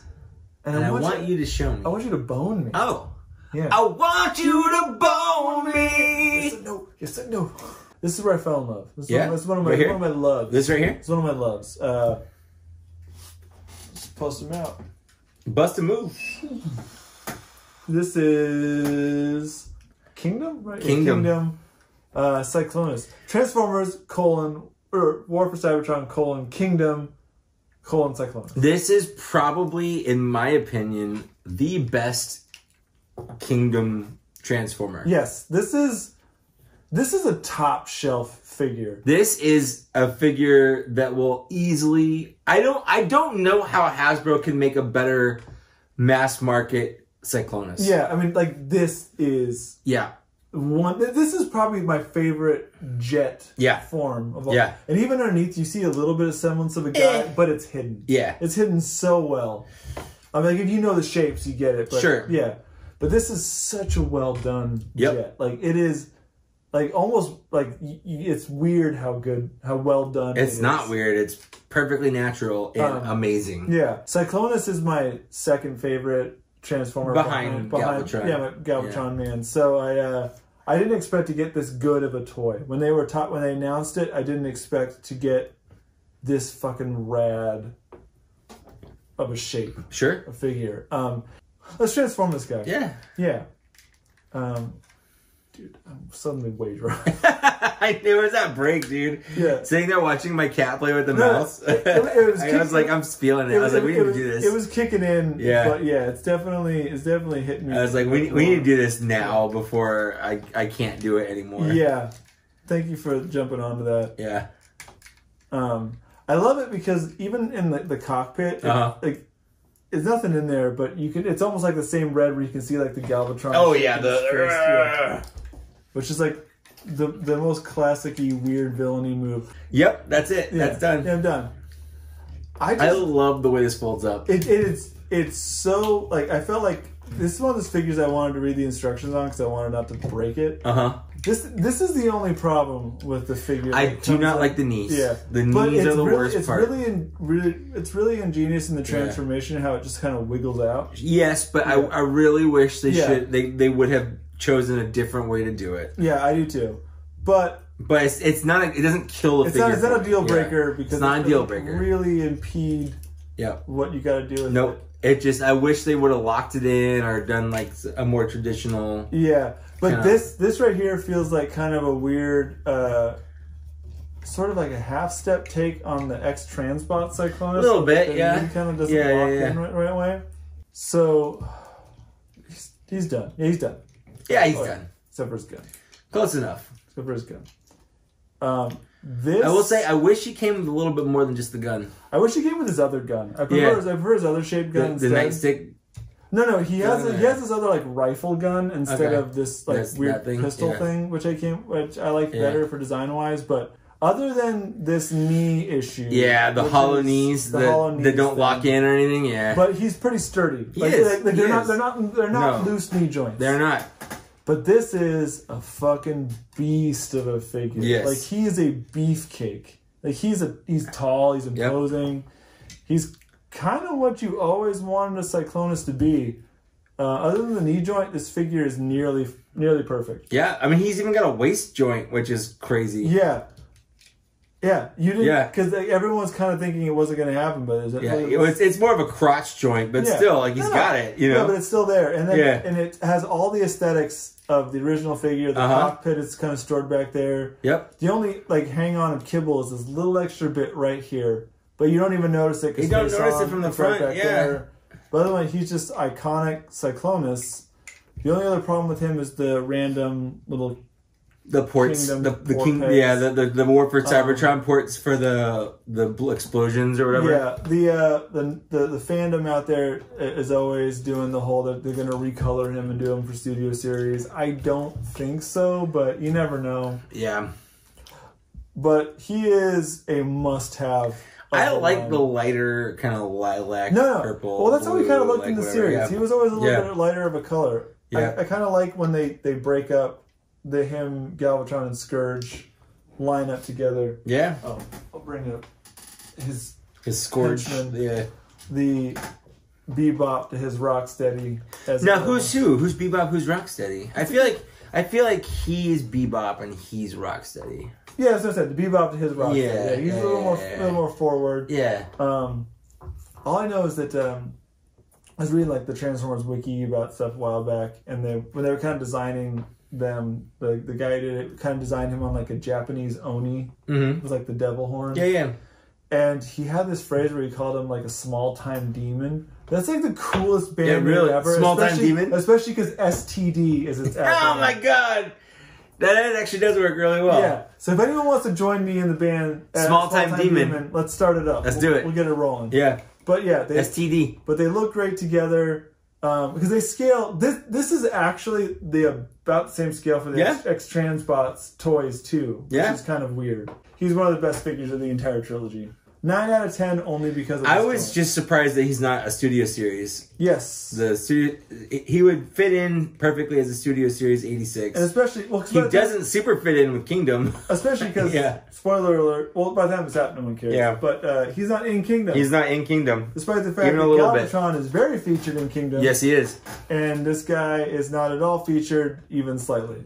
So it's kind of weird. But it's very weird. The Nemesis Prime was kind of almost a select level figure. Like you didn't find it in stores. It was the spoiler.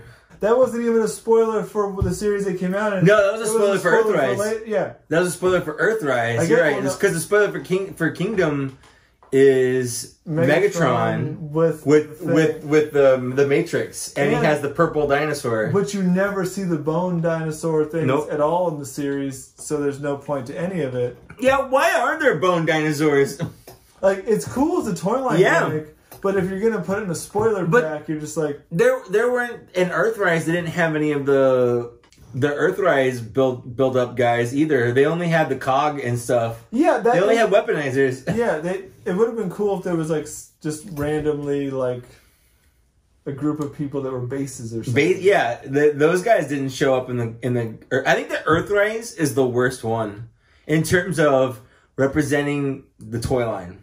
Oh, for sure. Yeah, because I weirdly enough kind of liked what they did with Scorponok. Yeah, it's like a random race of Scorponok. Yeah, he was the generic army. Yeah, but like the Skylynx thing is the most wasted thing ever. Agreed. Because he's just this random guy who even in their CG models is just standing still in space. Like he's not even. He's like, oh, I tried to overthrow Optimus Prime as the Autobot leader, and I feel bad about that now. I've learned life lessons about things in life. Yeah. But I'm dead, so see ya. I mean, I feel like I have to say it, but the only saving grace of all of Earthrise was the Galvatron cameo. Yeah. Other than that, there was no point to that series. No, Earthrise was a really weird cartoon. Yeah. That had almost no bearing on the toy line. The whole series. They don't even go to Earth. No, well, at the very end. They end up on Earth, but they don't, like... And it ends up like being Kingdom Earth. Like Earth fall, they fall on. Yeah, Earth. Like they don't rise to Earth. They fall. Earthrise implies that they're on something else, like the moon, and the Earth rises up. Yeah, like they fell to Earth. Yeah. But it's like the weird like Beast Wars Earth. It's not even like Earth. Yeah, because like in the Earthrise stuff all has like Earth vehicles, so you assume they're going to be on like. At least 80s Earth or present day Earth, but they don't. They end up on Earth at the end, but it's like Beast Wars Earth where everything is prehistoric and animals and dinosaurs. It's like I feel like the series is like almost interesting. All the time. I just don't get why like they made such a big deal in Toy Line about Earth modes for everything. Optimus Prime got his best Earth mode since the original G1 Optimus Prime. But he never does that in the show. My argument for that, when we did it, when we first were doing those toys, I don't know why they didn't do this trilogy of War for Cybertron as all Cybertronian modes. And then they do another trilogy where they bring those back as Earth modes, that would have been fine. Because I feel like if you had gotten Siege Optimus and the Starscreams and all that, and they do a whole trilogy of Cybertron of 3 stuff. years of that, and then 3 years later you get them in Earth mode. You're like, okay, that's enough time for me to accept. It absolutely is. Instead of going year one, here is Cybertron, Optimus Prime. Like a year later, now you're buying the same figure again, but he's Earth mode. Oh no, and he's not even the worst one because at least he's almost an entirely different mold. It's true, but we're talking about like the side swipes. Sure, the red alerts, fucking sound waves. I bought the Mirage thing. Like, that's what I'm saying. Yeah, those ones feel like a cheat. Whereas if you had said that's like 3 years later you're gonna get that mode, I would have been like, okay, that's fine. That's enough time for me to have it in my collection, decide if I want to shift or not, and it's fine. Or hey, let's get all 3 Tetrajet Seekers. Oh, just kidding. Now it's Earthrise. Now you want to get all the same figures again, but now they're Earth mode. And here's all exclusive lines for this other one that you wanted the whole time that we never done. Oh, you know those cone heads? They're not even going to show up in the cartoon, but you're going to want them because they're the cone heads. Well, they showed up in the cartoon, but as the mode, as the siege mode. As the siege mode, So they didn't even get a proper siege mode for what they were. It's just I want them to look different. Well, if you're making the toy that way, why did you even pad the toy line? I agree. There are other things you could have made in that toy line. Yeah. They were throwaway, like Springer. Yeah. That you never used. You could have done. Like, you could have thrown all of the Studio Series in there instead of doing Earth modes for everything, and it would have been like, okay, because we're still on Cybertron. It's totally fine to throw these movie figures in here because it's the anniversary of, and it's close enough to it, and no one's gonna fucking care. Absolutely. And it's, I mean, I'm glad they went the Beast Wars route in Kingdom, but at the same time, like, what's up with like T-Rex Megatron being Megatron's like simp? Yeah. He's like, oh my god, you're the real Megatron. Oh my god, it's the real Megatron. Like, what the fuck? And I just like that we had to deal with the painstaking, CG renders from the toys from the first season and a half.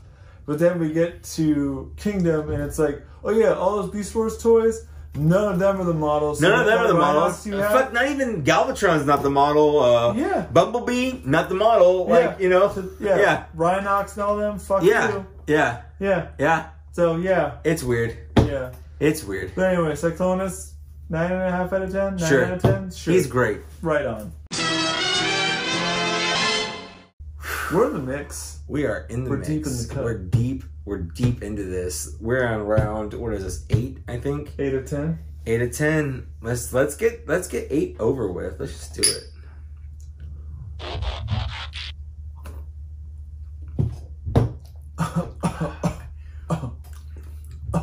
I'm feeling it. It's been a while. It's definitely hit me hard. So you're alive, right? In the world. I'm alive, for sure. And you think to yourself, why do I have this toy collection? Yeah. Why am I doing this? Think about that every day. You get a couple drinks into you. Yeah. You're just like, this toy is awesome. I fucking love these toys. This toy is awesome. And then that's what redeemed. Like, I'm like way drunk and I'm staring at this toy and I'm just like, the Cyclonus is this is business right here. Yeah. And I'm like, this is what keeps you in the game. It is, 100%. It's just approaching from a different angle. Yep. This is a fact. These are facts. And I feel like your next guy is that thing, approaching it from a different angle. Mine is approaching from a different angle. So in the last, I don't know if it's going to stay in, but in the last round with this guy, we made it a point to talk about them re-releasing figures. Yes, this has to stay in. This is a poignant. It is a point of this. This is a figure we've actually done before. Yes. In Siege. 2.5 years ago. Yeah. Probably. It was our Christmas episode, I think it was. Yeah, at the time, yeah. Of 2018 or so. Anyways, 2018? I think it was 2018. Yeah. But so this is Ultra Magnus, but they redid him with an Earth mode. Why not? They've done it for so many other figures. Yeah. And what's especially weird about this is how quickly they killed this character off in the first season. In Siege. And here we are on the toy line. So why this wasn't released in the Studio Series is weird as shit. Because this doesn't really look like... I don't think it looks good enough for Studio Series. Oh, yeah. I don't think the alt mode looks enough like Ultra Magnus to be Studio Series. And maybe that was the overall consensus. Yeah. The Masterpiece one looks more like the movie. The Combiner Wars... is it Combiner Wars? Yeah, the Combiner Wars one looks more like the movie. Yeah. But those have that weird... Well, Combiner Wars is a built-in. Well, so is Masterpiece. Yeah, where it's all one thing. Whereas this is more like the original toy. Yeah, where it's a white Optimus Prime that has like armor on him. Yes. This is essentially the same thing as the Siege one, but slightly modified to look more like an actual truck instead of the space truck. That it was before. I'm gonna go ahead and just it's pretty much the same as the one before, where it's a parts former thing, but it's what we all wanted. Yeah. So truth to be told, this is actually my toy. It is. It's true. It's not even mine. It's Zach's. It's a figure that neither of us really wanted to buy. It just we thought it would be good for the show. Yep. And there's a couple times we've done that, where we bought something because we wanted it for the show, but we don't necessarily want it for our own collection. Yeah. And it's definitely a figure that is, it's a point of contention. Yeah. It's a figure that is like, it may be or not worth whatever. It is what it is. It's you're mad at it because you shouldn't have to pay for it. Agreed. And I didn't buy it. I haven't seen it, though. Oh, that's right. Thank you. Yeah. I forgot about that. Otherwise, he just got that badonk. Yeah. He's got that big old badonk. So this is Studio Series... Core Robot. Not Studio Series. Kingdom Core Robot Ultra Magnus. Transformers... War for Cybertron, Kingdom, whatever, yeah. He's a white Optimus Prime. And he's basically just the same Ultra Magnus as the Siege one, but slightly remolded to make... he's got that wider... Yeah, he looks like a truck, basically. Like the flat cab trunk thing. He's there. He's there. For sure. But also, just like the other one, he builds up. He builds up pretty good. He builds up nothing but good. It's true. So let's go ahead and do that. And I feel like if this figure hadn't come out, they could have done some other weird stuff with it. They could have done some other weird stuff with the line. Because they had some other great figures for the Voyager scale, the Lux scale, but I feel like the one thing about Kingdom that kind of falls apart is their leader class line. Yeah, I agree with that. Because they have this, which is whatever. But then they have Beast Wars Megatron, which is a solid figure. Great figure. And they have Galvatron, which is a solid figure. Great figure. And then they have T-Rex. Which feels like a Selects line figure. That should have been a somehow Selects. 100%. Yeah. I feel like this one should have been a Selects. They're like, hey, we already released it, but if you want a little bit more Earth mode. More Ultra Magnus to your Ultra Magnus. Yeah. And then let's throw this guy in there. Because it's not even. You have to rocket his back cab back. Yeah, back down. Yeah. Yeah. We pull the front cab forward. Again. That's the guy. Like that? Yeah. Okay. Let me fold his head in. Then we push that back. The great white hype. Then we. You think you had his crotch piece, right? No, we gotta turn around. Yeah, dude, the blue belt. Yeah. And judo. That's right. Is blue belt a rank in judo? I don't know. I don't know the ranks. I don't know. Do I look like a judo guy? You don't not look like a judo guy. You know, because judo guys are usually a bit like more solid looking. Because you gotta throw me. You know, I'm gonna come at you. I'm gonna come at you with my jujitsu, and you're gonna fucking throw me over your shoulder and take me down. Like a continental soldier. I thought that was when you throw your dick over your shoulder. What did I do? I don't know. You threw me over your shoulder. What did I say? Am I your penis? You're my dick. Am I your living penis? It's weird watching someone else transform a toy that you know is yours. You know? Yeah. Does it feel weird? Yeah. Does it ever feel weird when I've done it with your toys? Absolutely. Because sometimes when we do mainline toys in the show, I don't bring my own figures. Yeah, you'll transform mine. Just to save space. Yeah, it doesn't really matter. I'll bring third-party figures over, and it helps break it down. But since we're doing all mainline, it's like the first purely mainline episode we've done in a long time. Yeah, pretty much. Yeah. There we go. Almost there. We're on our way. We're on our way. Don't you dare bring up bloating. Don't you dare bring up I thought I was quoting Muzzy. Muzzy? Who the fuck is Muzzy? Muzzy is the like learn foreign languages like for kids guy. Get out of here. So this is Ultra Magnus, and he gets ripped apart by this guy, this asshole. This guy hangs out. Yeah. They also have that cool bell jar episode where they're like are in reverse colors. Oh, that's true. Yeah, them and Retgar and who else? It was like the chick, Marissa, whatever. Marissa Fairborn or whatever? Yeah. Who's Flint's daughter? Which is a weird tie-in. Yeah. It's a weird G.I. Joe tie-in. Yeah. And Old Snake. Snake, that's right. Yeah. He's like, I used to be Cobra, but now I'm selling weapons. Yeah. But I will say this right here is the one we should have always This is the one we should have had in Siege. This is the superior Ultra Magnus. Does it make you hate Hasbro a little bit for doing this? Just a little bit. This looks so freaking good. Because and it's only just because the head, the chest, and the shoulders. Yep. That's all it is. That's all it took.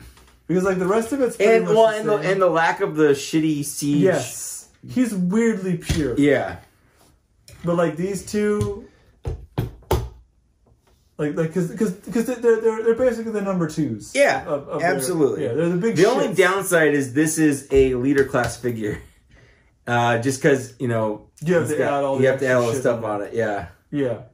The only reason I bought this was A, for the show, B, because they had that 15% off coupon at Target. Yeah, and I saw it and I was like, well, I'm here, and it'd be good for an episode on the show. Sure. And then I bought it with the full intention to possibly get rid of it, but it's probably going to replace my Siege. Yeah, now that I had it. It sucks because we were so adamant about it not doing it. If you gave me both in front of me, I would choose this one every time in every circumstance. And you're so mad about it. Yeah. Because it sucks because but it's also, I feel like the only difference is with this one versus the other one is that at least you had a year off of it. True. If you said that Siege Starscream came out, right? And then Kingdom Starscream came out in his jet mode, you wouldn't be as mad as if Siege versus Earthrise. Yeah, because it was a much shorter turnaround. You had a year to skip where you had other stuff in between. I remember going to BotCon and finding the Siege Starscream and going oh yeah, this is rad. We got a Tetrajet Starscream. Yeah. And less than a year later, we're already oh man, this is rad. Now we have a jet Starscream. But I feel if you had a gap year in between, it would be more palatable. Yeah, if Earth Mode Starscream came out in Kingdom, I think it would have been less of a disgrace. 100%. Yeah, 100%. And that's why I think this guy ultimately survives is if this one had come out in Earthrise, he would have fucking hated it. Yeah. You would have been fuck this. It is better than Siege, but fuck it, I'm not spending that money back to back. But the fact that you had a year to think about it makes it better. I also think these lines should stick around longer than they are. I have always hated the Hasbro trilogy cycle. Yes. I feel you should have a full it should be over 6 years. Yeah. You have 2 years. We're going too fast. We're going too fast. But that's the thing is that the world's going to die and these guys are just pumping out plastic money as fast as they can. They don't care. And ultimately, it's so frustrating. We're dumb because I bought this. Yeah. I perpetuated this bullshit. You did? With this money right here. You did. That's what I did. You're part of the problem. This guy's gold, but this guy is unnecessary. Yep, but you still got him. I did it. Yep. I did it for the show. And you know what? I manufactured a reason to do this. I am scum. I know that I am. I know what I look like. I know who I am. I hate it, but I did it anyway. I hate myself so much. Time.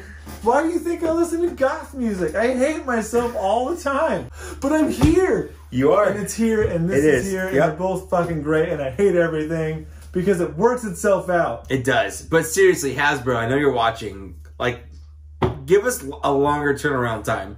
We need a year of Kingdom. Like, no, we need like 3 years of Kingdom by itself. All I'm saying, Hasbro, future rapping. We need more than 3 waves worth of figures in a line. Yeah, now, like, or just instantly replace bots that have only been on my shelf for like a year. What am I supposed to do with my Siege, Thundercracker, Skywarp, and Starscream? I don't have enough shelf space for that. Well, now that I have the Earthrise ones and the cone heads to match. Yeah. Like, now the Siege ones are irrelevant. You just made plastic waste. That's all it is. Whereas, you could have made all 6 of those in one line, waited 3 years, re-released them in Earth mode, and I would have bought all of them. Yep. You lost money. Because that's 3 more bots I would have bought off you. I mean, I ended up buying them all. I'm saying, but no, you bought 9 figures there. You could have bought 12. That's true. And they missed out on that. You got a point. They didn't siege Conehead you. You're right. And you're right. They could have, and I would have bought it right up. And if they waited the 3 years, you would have jumped in. You wouldn't even thought about it. Nope, wouldn't even thought about it. I would have just done it. Like, you're right. If this came out 3 years after the original. Oh, wouldn't even thought about it. It would have been an instant buy for me. Yeah, like, a new Ultra Magnus. Let's do it. If it wasn't for this show and this potential episode, I would not have wasted the money on this figure. I'm glad you did because it's fun to play around with, and I might, if I see this in stores, I might buy it. I had the coupon and I went for it.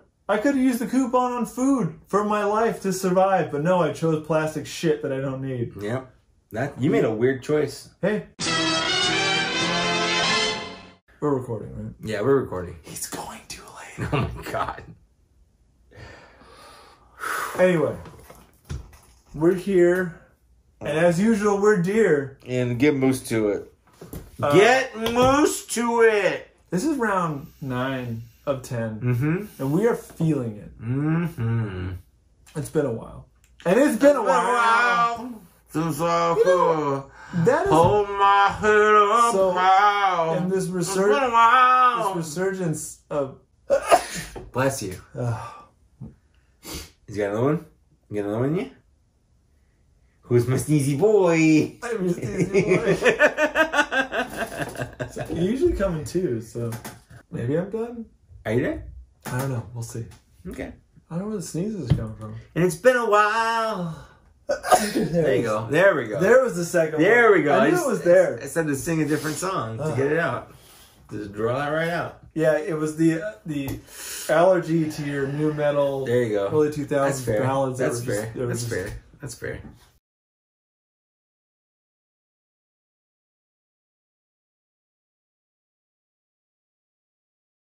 All right. We're buckled down. Let's buckle down. Let's intro. Let's intro.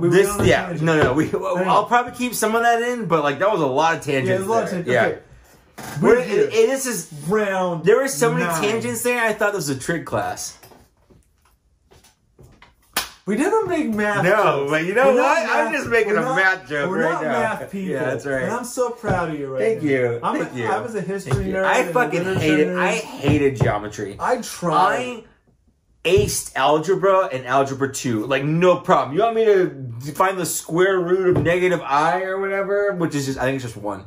But, like, I fucking loved algebra and algebra 2. Loved them. Fuck geometry. Fuck trigonometry. Hate them.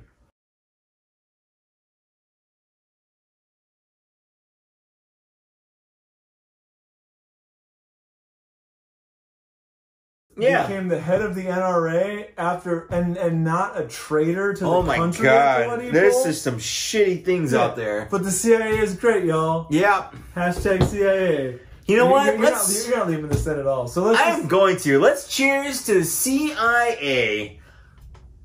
Hashtag CIA. I actually hope that I cut most of that out. But we, for no reason, cheers to the CIA.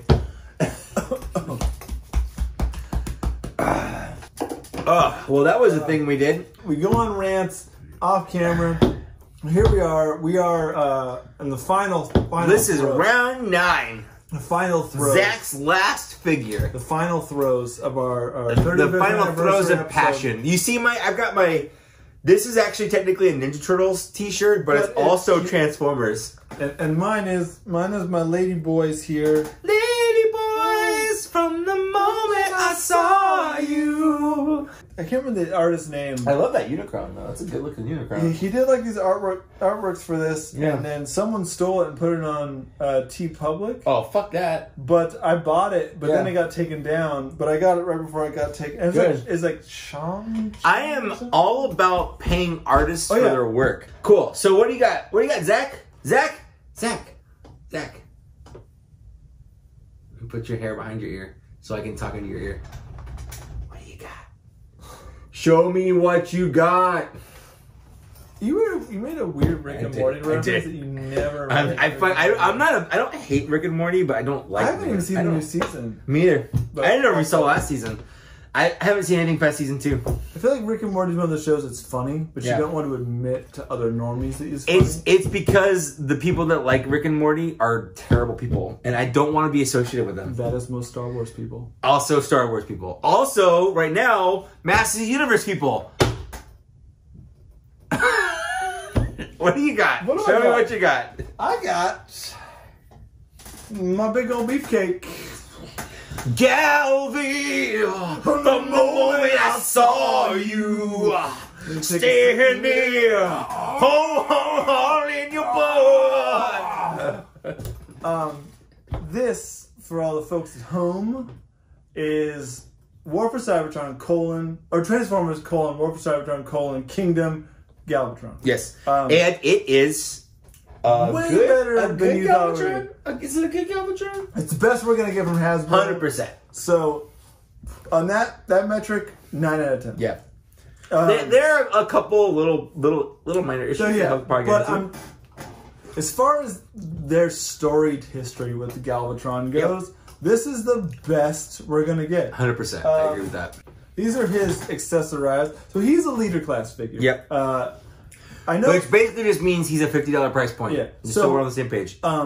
Hit or miss out there, people have him.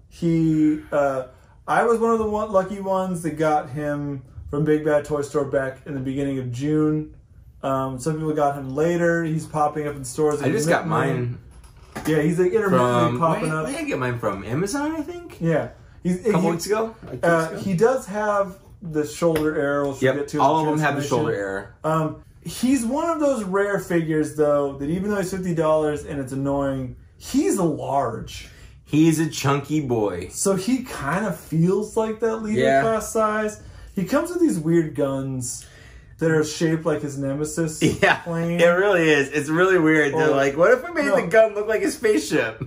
And at least with Revenge. The Revenge, yeah. The Nemesis is the G1 Autobot one. And just plugs in there, right?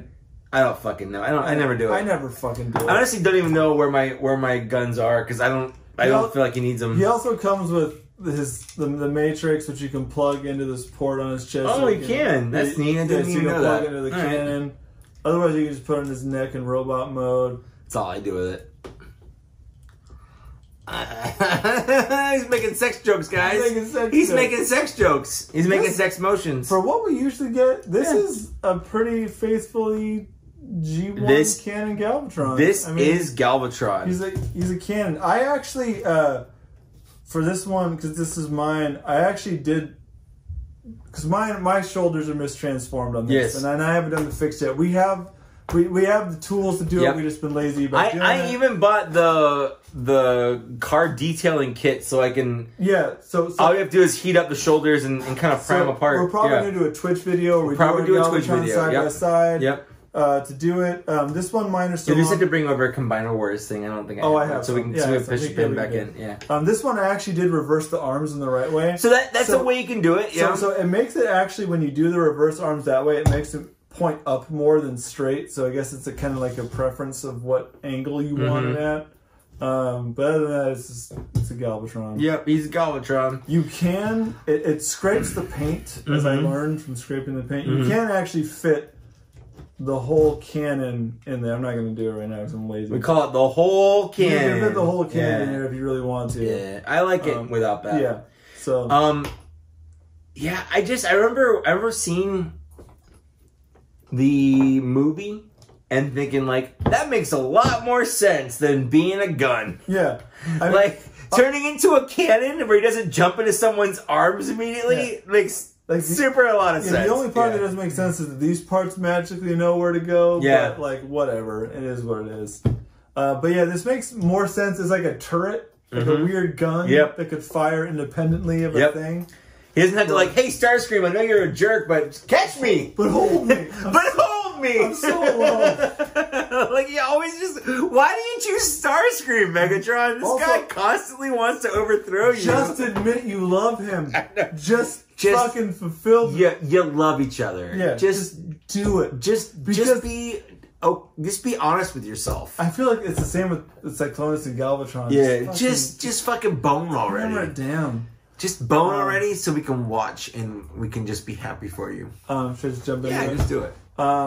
This guy has a few bits of weirdly intuitive transformation processes. I love this guy's transformation. Like, it's way more fun than you think it would be. It is a really good transformation.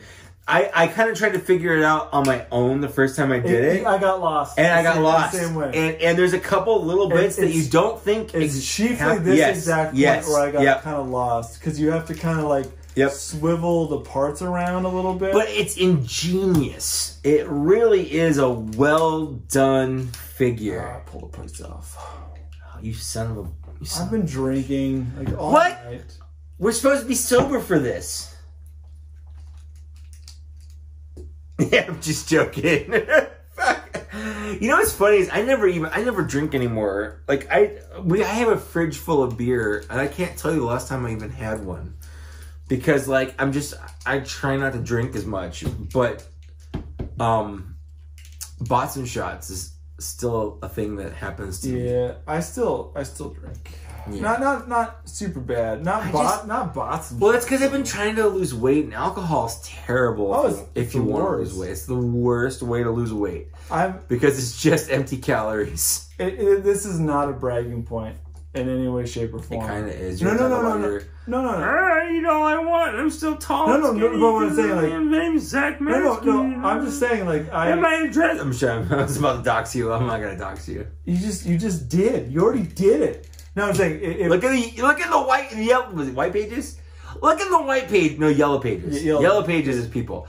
Do people still get the pages? They do. Is that still a thing? They're still out there. All right.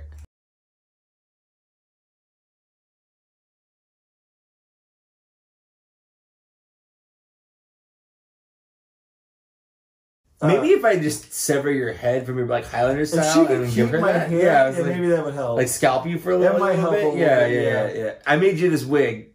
Don't worry. Don't ask where the hair came from. But it's Zach. Yeah. And this is him. Yeah. For now. I didn't do the shoulder fix yet, so I've done. You know what? I feel like unless you really notice it, it's barely noticeable. It is better.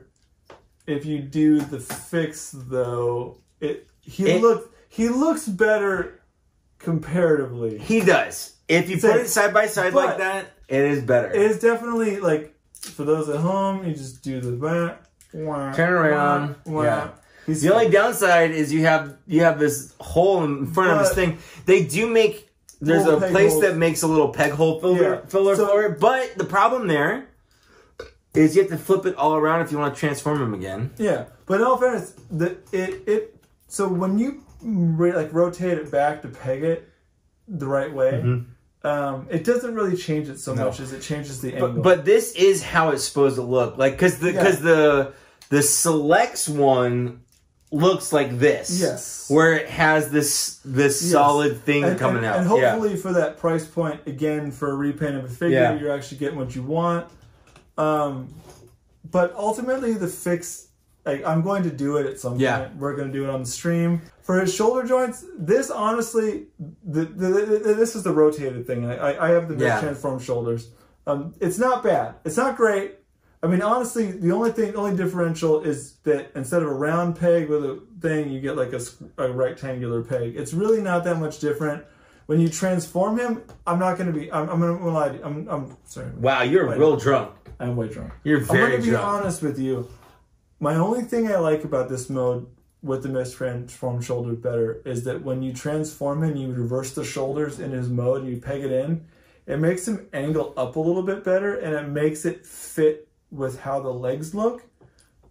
With the other way, he's a little bit straighter, but it doesn't look as good with the angle of the actual parts. But that's negligible. Like it's like all are fine. I like his shoulders up higher like this. The higher shoulders look better. I don't really care about the silver. He has enough gray in there that it balances out. So I don't really care. He does, as he was bringing up, have the Telltale Siege battle damage. I don't know. Why did they do that? People complained about it in Siege. They didn't do it for Earthrise, and they haven't done it at all in Kingdom until this figure. I think it's because there's been some weird mismarketing campaigns on where they want to put this guy. You think it's supposed to be a studio series? I feel like they tried. I feel like they thought about it. Yeah. I feel like Cyclonus was an afterthought too. Yeah. So I think they kind of threw him in there. Well, I will say Wave 2 of Studio Series is surprisingly light compared to Wave 1. That's kind of... Wave 2, we have Retgar, Slag, a Sweep. Yeah, I feel like... And Sharkticon, and that's pretty much it, right? Yeah, I feel like they thought about it with him, but they ultimately decided to throw him in Kingdom because of he's in the show. Yeah. So you can't. But they don't use this model. Like the model they use in the show is completely, almost not completely different, but it's not clearly the toy model like the Megatron. I gotta say, one fun part about this that I don't think people talk about enough is engineering wise. I do like the little, this little movable bit right here for the turret stables helps him. It's like bonded to his ankle joint. Yep. And with this little part over it, you don't even see it, but it moves. But it still moves. Yep. It's a really clever joint. It's a very clever joint. And like, agreed. You can't ignore the engineering of that. This is one of the best Transformers ever made. This is the best Galvatron we'll ever get for a mainline figure. What I do love as a nerd is that they actually gave you 2 different ports, so you can choose so you get his cannon. You can choose to either like put it on his forearm, which is more canonical, but they did make his gun a bit larger than it needs to be, but they tend to do that with Galvatron. Sure. But what I tend to do, I prefer the upper one. I like the upper one because it shortens it a little, and you tend to shape out the army the way. But I feel like it belongs up here like a seeker kind of thing, so you can... Other than the shoulder quality control thing, which is quality control, so it's that like... Because the Selects version, which is the more toy-colored version, has the fixed shoulders on it. Yeah. My only complaint other than that, which is quality control, not design, is I wish that these treads compacted a little bit more. I agree with that. Other than that, he's nearly perfect for what he could be. His face sculpt is great. I wish he had way better than Titan's Return. Yeah, I wish he had some light piping. Oh, Titan's Return! Fucking get out of here with that fucking. He was on our movie episode. He was. A couple years ago, yeah. And I bitched about that endlessly. This guy, he has a solid Shredder style head sculpt, which easily he's known for. I wish he had some light piping to match the Galvatron, but this is. For what I can expect from Hasbro, this is probably the best Galvatron I can hope for. So I will embrace this as much as I can. He's weirdly big. He is big. No, he's a chunky boy. He's thick. Like, but that also helps a little bit with the feeling like you're paying the leader class price. Yep. He feels tall. Yeah, he's one of the few leader class that actually feels like a proper leader class figure. And he's a tall. He's not as big as old leader classes, but I'm okay with that. No. I want things to stay in scale. Yeah, leader class. But he has that heft. Yeah, leader class had that weird void like the tank Megatron. Yeah, where he's too big. Like he's big, but he doesn't scale appropriately. Yeah, exactly. Like you just have this weirdly tall Megatron versus a short or normal sized Optimus Prime. Yeah, but in a weird way, like if you put him next to like the Siege Megatron, he's taller, but you feel like if he's a revamped, stronger Megatron, he should be a little bit bigger. Yeah, for sure. So like he's honestly I don't think he's as solid as like Cyclonus entirely for the line, but he's way good for what I expected to get. I agree with that. The quality control issues are a different thing than the design. Yeah, but for the design portion of it, this is a solid chunky boy, and I love him in my set. Mania King was my fill-in, and did he usurp Mania King? To go with his counterparts, yes, but the only thing I like about Mania King versus him, Mania King has the ape arms, which is kind of unfortunate. Yeah. Mania King's design is a little bit sleeker and a little bit cooler looking, which I like, but he fits. So I feel like they're the same, just in different directions. How many Galvatrons do you have in your collection? I'd have to count. All right. I'd have to count. You can't. You have to use all your hands and toes. No, because I bought like the New Age figures and whatever. So it's substantial. No. Yeah, it is a substantial collection, and I do love this boy.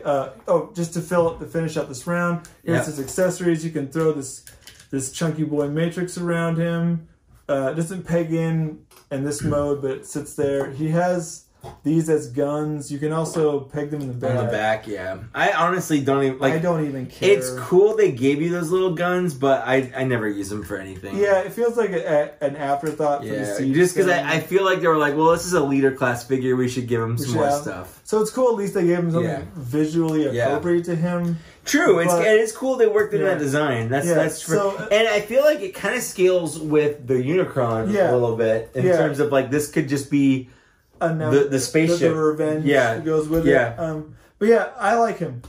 He's not perfect, but honestly, he's better than I thought I was going to get. So I will take it, and I like him a lot. So my only real complaint, if I'm going to be honest, be honest, is this weird protruding middle finger in the joint. It is weird. It looks like he's almost flipping somebody off. Yeah, like he's just kind of hanging out like this. Yeah, like he's like fucking Ultra Magnus. Ultra Magnus. I will rip apart Ultra Magnus just like Megatron ripped apart Optimus Prime.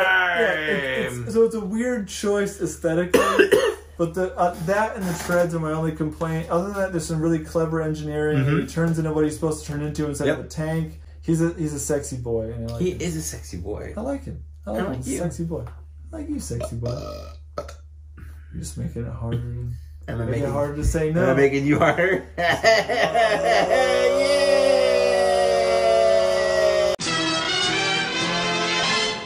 This is round 10, my friend. Yeah, we're deep into this 35th We're elbow deep. Cut. We got all of our fingers. I feel like we haven't talked as much about the 35th anniversary, but I feel like we've also covered the movie ground a lot. We have. This is not our first movie episode. But this is the first year we have received such movie accurate fucking balls to the wall figures that we've received. Hasbro's really outdone themselves in terms of making figures that look like they looked in the cartoon. Like, they've reamed my wallet.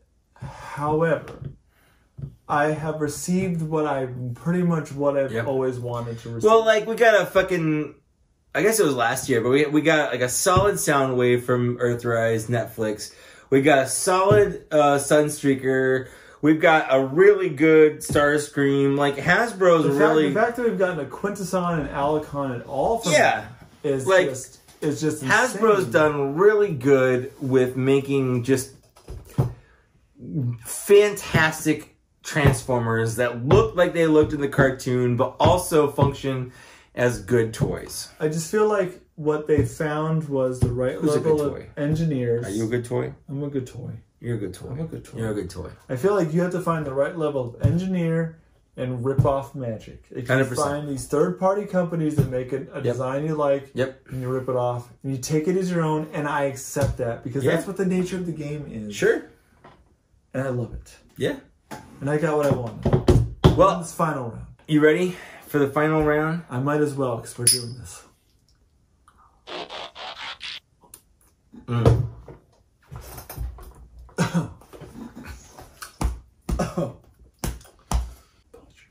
All right. I mean your wiener. Yeah, I know.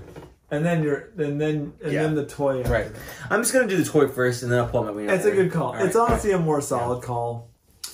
So to pair with yours, because we've been pairing on some level all night. And this is the final round. This is the final round. Final round. Final bot of the night. Final bot of the night.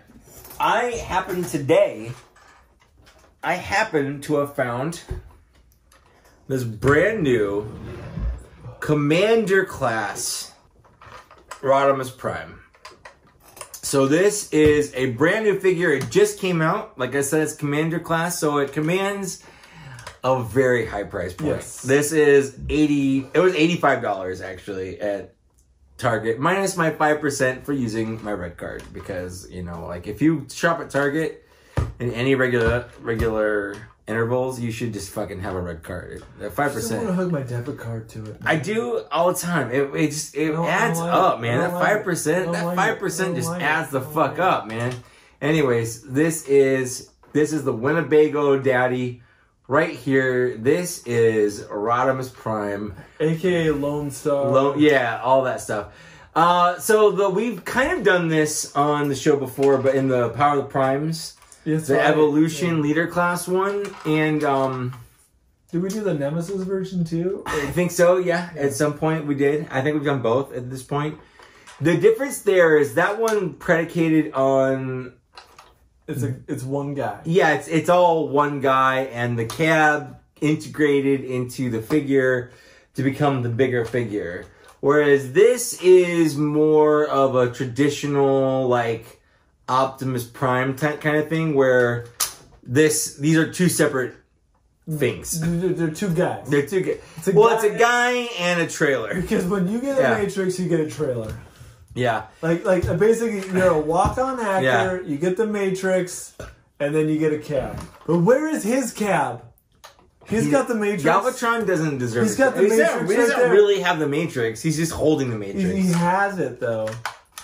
But I will say that this is way better than the trailer that comes with the Earthrise Leader Class Optimus Prime. Okay. That was basically just an empty shell that was in the trailer shape. But take in mind, you are paying... Well, $30 more. Yes. There's a $30 difference, and this is what the $30 difference gets you. Number one, there's actually a little thing down here that goes underneath to hold all of his accessories. The sword, the different flame effects and stuff. I love the ashtray. Yeah. Go on. It is, that's what it is. It's an ashtray. You can also... Which honestly feels appropriate for a Winnebago figure. Sure. Yeah, absolutely.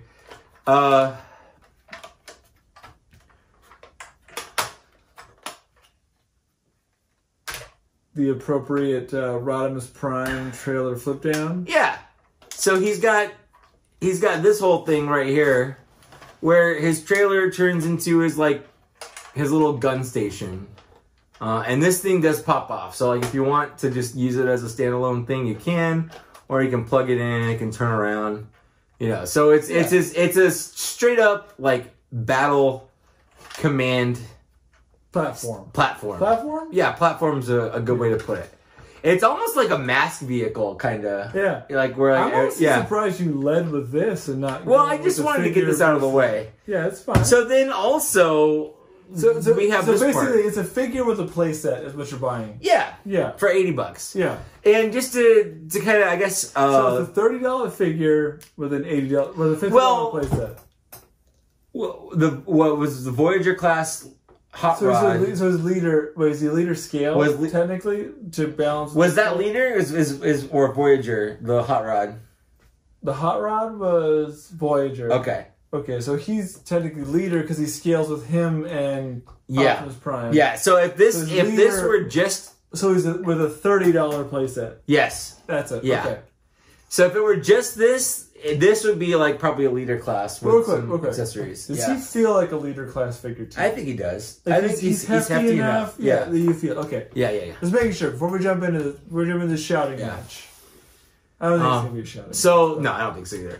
But then we have the more traditional looking hot rod, but it's like he never looked like this in the cartoon. Like they just kind of did this. He's a beefier hot rod. Yeah, he's a beefier. Beefier hot rod. What I do like about this, if you compared it, we haven't done Studio Series hot rod, but we almost did this episode. But until I got this, he looks like Studio Series, but with more of a flair, like a design flair.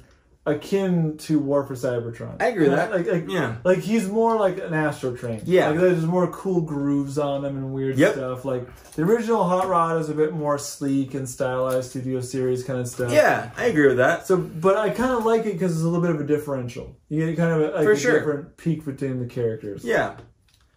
So I'll go ahead and I'll transform him here. So I feel like we get a lot of I feel like we've sort of addressed this, but let's just throw a hot take on the matter right now. Sure. Hot Rod. Everyone, he's a temperamental character in the series. Mm-hmm. People tend to blame him for Optimus Prime's death. I think it's unfair. I think so too. I feel like he's like, yeah, I'm gonna help Optimus out, and everyone's like, oh yeah, he's trying to steal the Matrix. Or it's like, you know what? Optimus Prime wasn't gonna seal the deal. No, that was the problem with Optimus Prime. I love Optimus Prime. Yeah. But he's too good. He's too good. Yep, he was too good. He's not going to shoot Megatron in the face. We all saw Megatron reaching for that gun. You're preaching right now. We saw that gun. We saw Megatron reaching for it. If Megatron got that gun, was Optimus Prime going to shoot him in the face? Nope. We don't know. But probably not. Probably not. I mean, he hasn't so far. Yeah, his history did not lead that way. Absolutely. Hot Rod decided to be a soldier to get it. I don't know why he didn't just shoot at Megatron. Sure. It was a weird choice, but whatever. He's young. He's impetuous. Who knows? Mm-hmm. Dove in there, tried to help it out, and everyone blames him for Optimus's death. It's not his fault. Optimus had minutes to choose to shoot Megatron. He monologued. Yeah. When he shouldn't have. He totally gloated over that situation. Yep. He could have just shot Megatron in the face. War over. Yep. It's done. Whatever. Yep. But no. It took him losing to everyone to be blamed. Like, oh no, Hot Rod's the one reason he lost. But you also don't have to expect that if Hot Rod didn't jump in, he wouldn't have gotten the Matrix, wouldn't have killed Unicron. Unicron would have killed everyone. True. No one jumps to that conclusion of the story.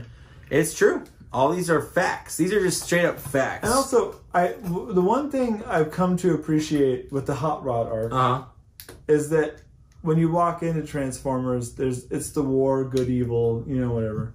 Optimus Prime's been fighting the fight for a long time. Right. Hot Rod's the new guy. He shows up. He's filling a void. Yeah. He has a lot of pressure to be the new president of this company. People don't like all of his decisions. He's new. He hasn't never done this before. He has a lot of responsibility thrown on his shoulders. I feel like the only reason the season 3 is good is because you get to see a bit of his arc of like being like kind of coming to terms with you know what I mean? It's a lot of pressure. It's true because we never saw that with Optimus Prime, especially because Ultra Magnus is like right over there. You showed him Ultra Magnus. He's like right over there. He's equipped to handle this shit. Yeah. No, is this guy? This guy is the guy who's supposed to handle this party. Yeah. It's ridiculous. Absolutely. That is ridiculous. What's also ridiculous is me trying to monologue while watching a Transformer I've never seen transformed in front of me. This is the hardest thing in my life. Like, I just want to focus in. I want to pay attention. I want to zero down, but I can't. I got to appease the people at home. You really don't. I can just edit it out. I know, but like, I don't know that now. I've been drinking. I've had 11 shots. Yeah. And it should have been 10, but 11 because of a weird camera flub. It's true. That's how we live our lives. We had a weird camera flub. Camera flub. Yep. And there we go. There's Rodimus Prime right there, looking all primey and Rodimus-y. He's got like full on like finger. Kind of like. Oh, he's got more than Earthrise. Yeah, he's got like his. It's more like a masterpiece in terms of like. He can tell you that it's the end of the road. Yeah, it's the end of the road, Galvatron. How do you feel about him being a Kingdom figure and not a Studio Series figure? I feel like that's a weird misstep because he's not in Kingdom Even at all. A little bit. Yeah. Like, so in the last episode, like, spoiler alert for whatever, but if he had shown up and been like, everyone's gonna die, like, nah, I'm here, Galvatron, to shut you up. And you're like, okay, that's fine. That would have saved it, right? I agree. Yeah. It's weird that they're making such a big deal about this guy and he's not in the show at all. He does come with a bunch of stuff. He's got his Hot Rod, or Rodimus Prime super long blaster rifle. He also has a sword here. He also does have a Matrix of Leadership.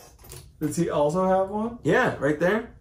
Son of a bitch. And he comes with a little shiny Light Our Darkest Hour thing. So you can have him hold it. Okay. With the little lights coming off of it. And he comes with a bunch of flame effects. Just like a shit ton of flame effects. So I feel like for the $80, like, you get a lot of stuff. You get a lot of weapons, you get a lot of effects, you get a lot of flavor stuff that I feel like really does kind of make it worth it. Although, compared to the other Commander class figures, he is the most diminutive of the bunch. Of the actual figures. Yeah, well, you're comparing it to like Skyfire and the Jetfire? Yes. Yeah, fine. You know the guy. And then also Jetfire and Skylinks. You mean Firelinks? Jetfirelinks? Jetfirelinks? Yeah, it's when you compare him to all of those, he is the least of them in terms of size and maybe even transformation. But at the same time, I really do, I think, like... You stop it. You stop it right now. You stop it. You stop it. You're a bad guy, and I'm a good guy. Bad guy, and I'm a good guy. I'm a good guy. You're a bad guy, and I don't like you anymore. We're not friends, and my mom says you can't come over. We're gonna make Kool-Aid and watch movies without you because you're a bad guy, and we're good guys. We're good guys. We're good guys here. So, what do you feel about like the size discrepancy, like him versus Megatron? Like, because him and Optimus are about the same size. He's a little bit bigger than Megatron. Do you think it's appropriate? Well, I think Galvatron should be bigger than Megatron. Right, because he's like a super powered version. Yeah, I think Rodimus Prime right here.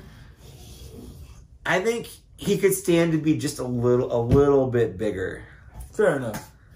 I mean, I feel like he could be just a smidge bigger to kind of justify the price point.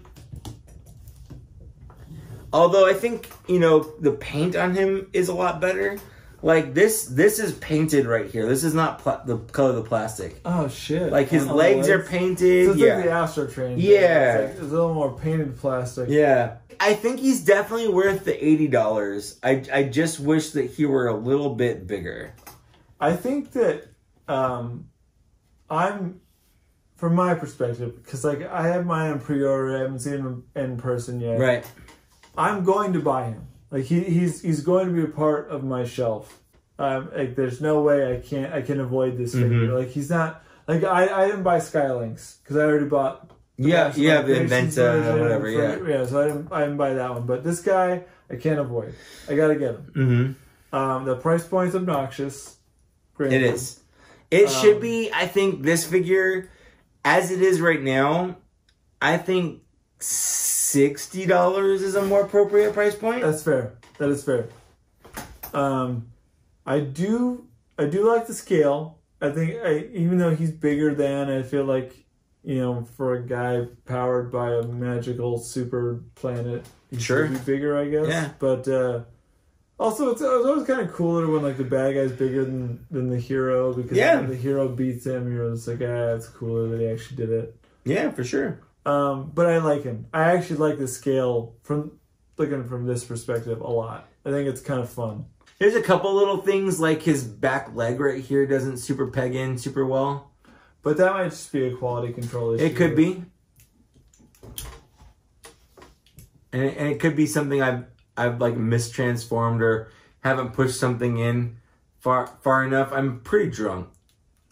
I'm way drunk. I'm very drunk right now. This is the drunkest I've been in a while. Same. Like, I don't do this in my life. But yeah, like this isn't pegging in super well right now. But I feel like it pegged in better earlier. You've also been drinking. When I was playing with it on my stream for YouTube. So it definitely could be just something I've got wrong. Maybe you pegged it a little too hard. Could be. The face sculpt is very severe. I call it David Severe. David Severe? You're reaching a little bit on that. Yeah! I'm gonna reach around. I'm gonna reach around until I find the chipmunks.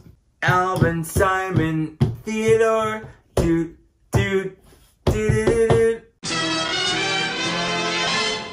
Izzy, you're Gazaki. You're Gazaki. Alright. A drunk Zachy. Me too. I'm not Zach. You're also a drunk Zach. I'm a drunk Zach. What's up, girl? Hey, baby cakes. Guess what? I'm drunk. We done, y'all. Oh, look at me. Look at me. Look at me. I'm drunk. This is our first episode of all like I have not been this drunk in forever. A while. But we usually have like fanciful third party guys. This is it's our true. first like mainline crew in the mix. Yep. What you guys think? Who y'all love? Who you want to like deep down hang out with? Who's your favorite? Who's your favorite? No, I'm asking you. Yeah, boy.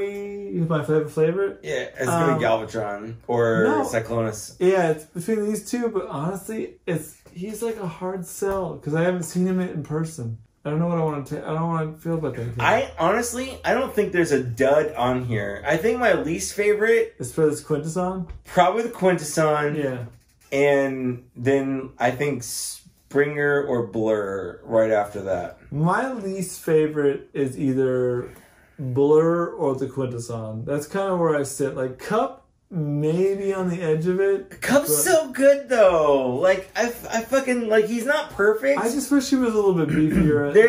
I agree. He's not perfect. Yeah. It's mostly just for Cup. It's a design issue. Yes. With Blurr, it's those forearms. Those arms, man. Yeah. Those dustbuster arms. Just it's not doing it for me. And the Quintesson, he's just there because he's down to clown. The Quintesson is a great Quintesson. If he didn't transform it all, I would think, oh man, this is a good Quintesson. The fact they were like, oh, let's also turn him into a base or whatever. Like, fuck. Why? Fuck all y'all. Why?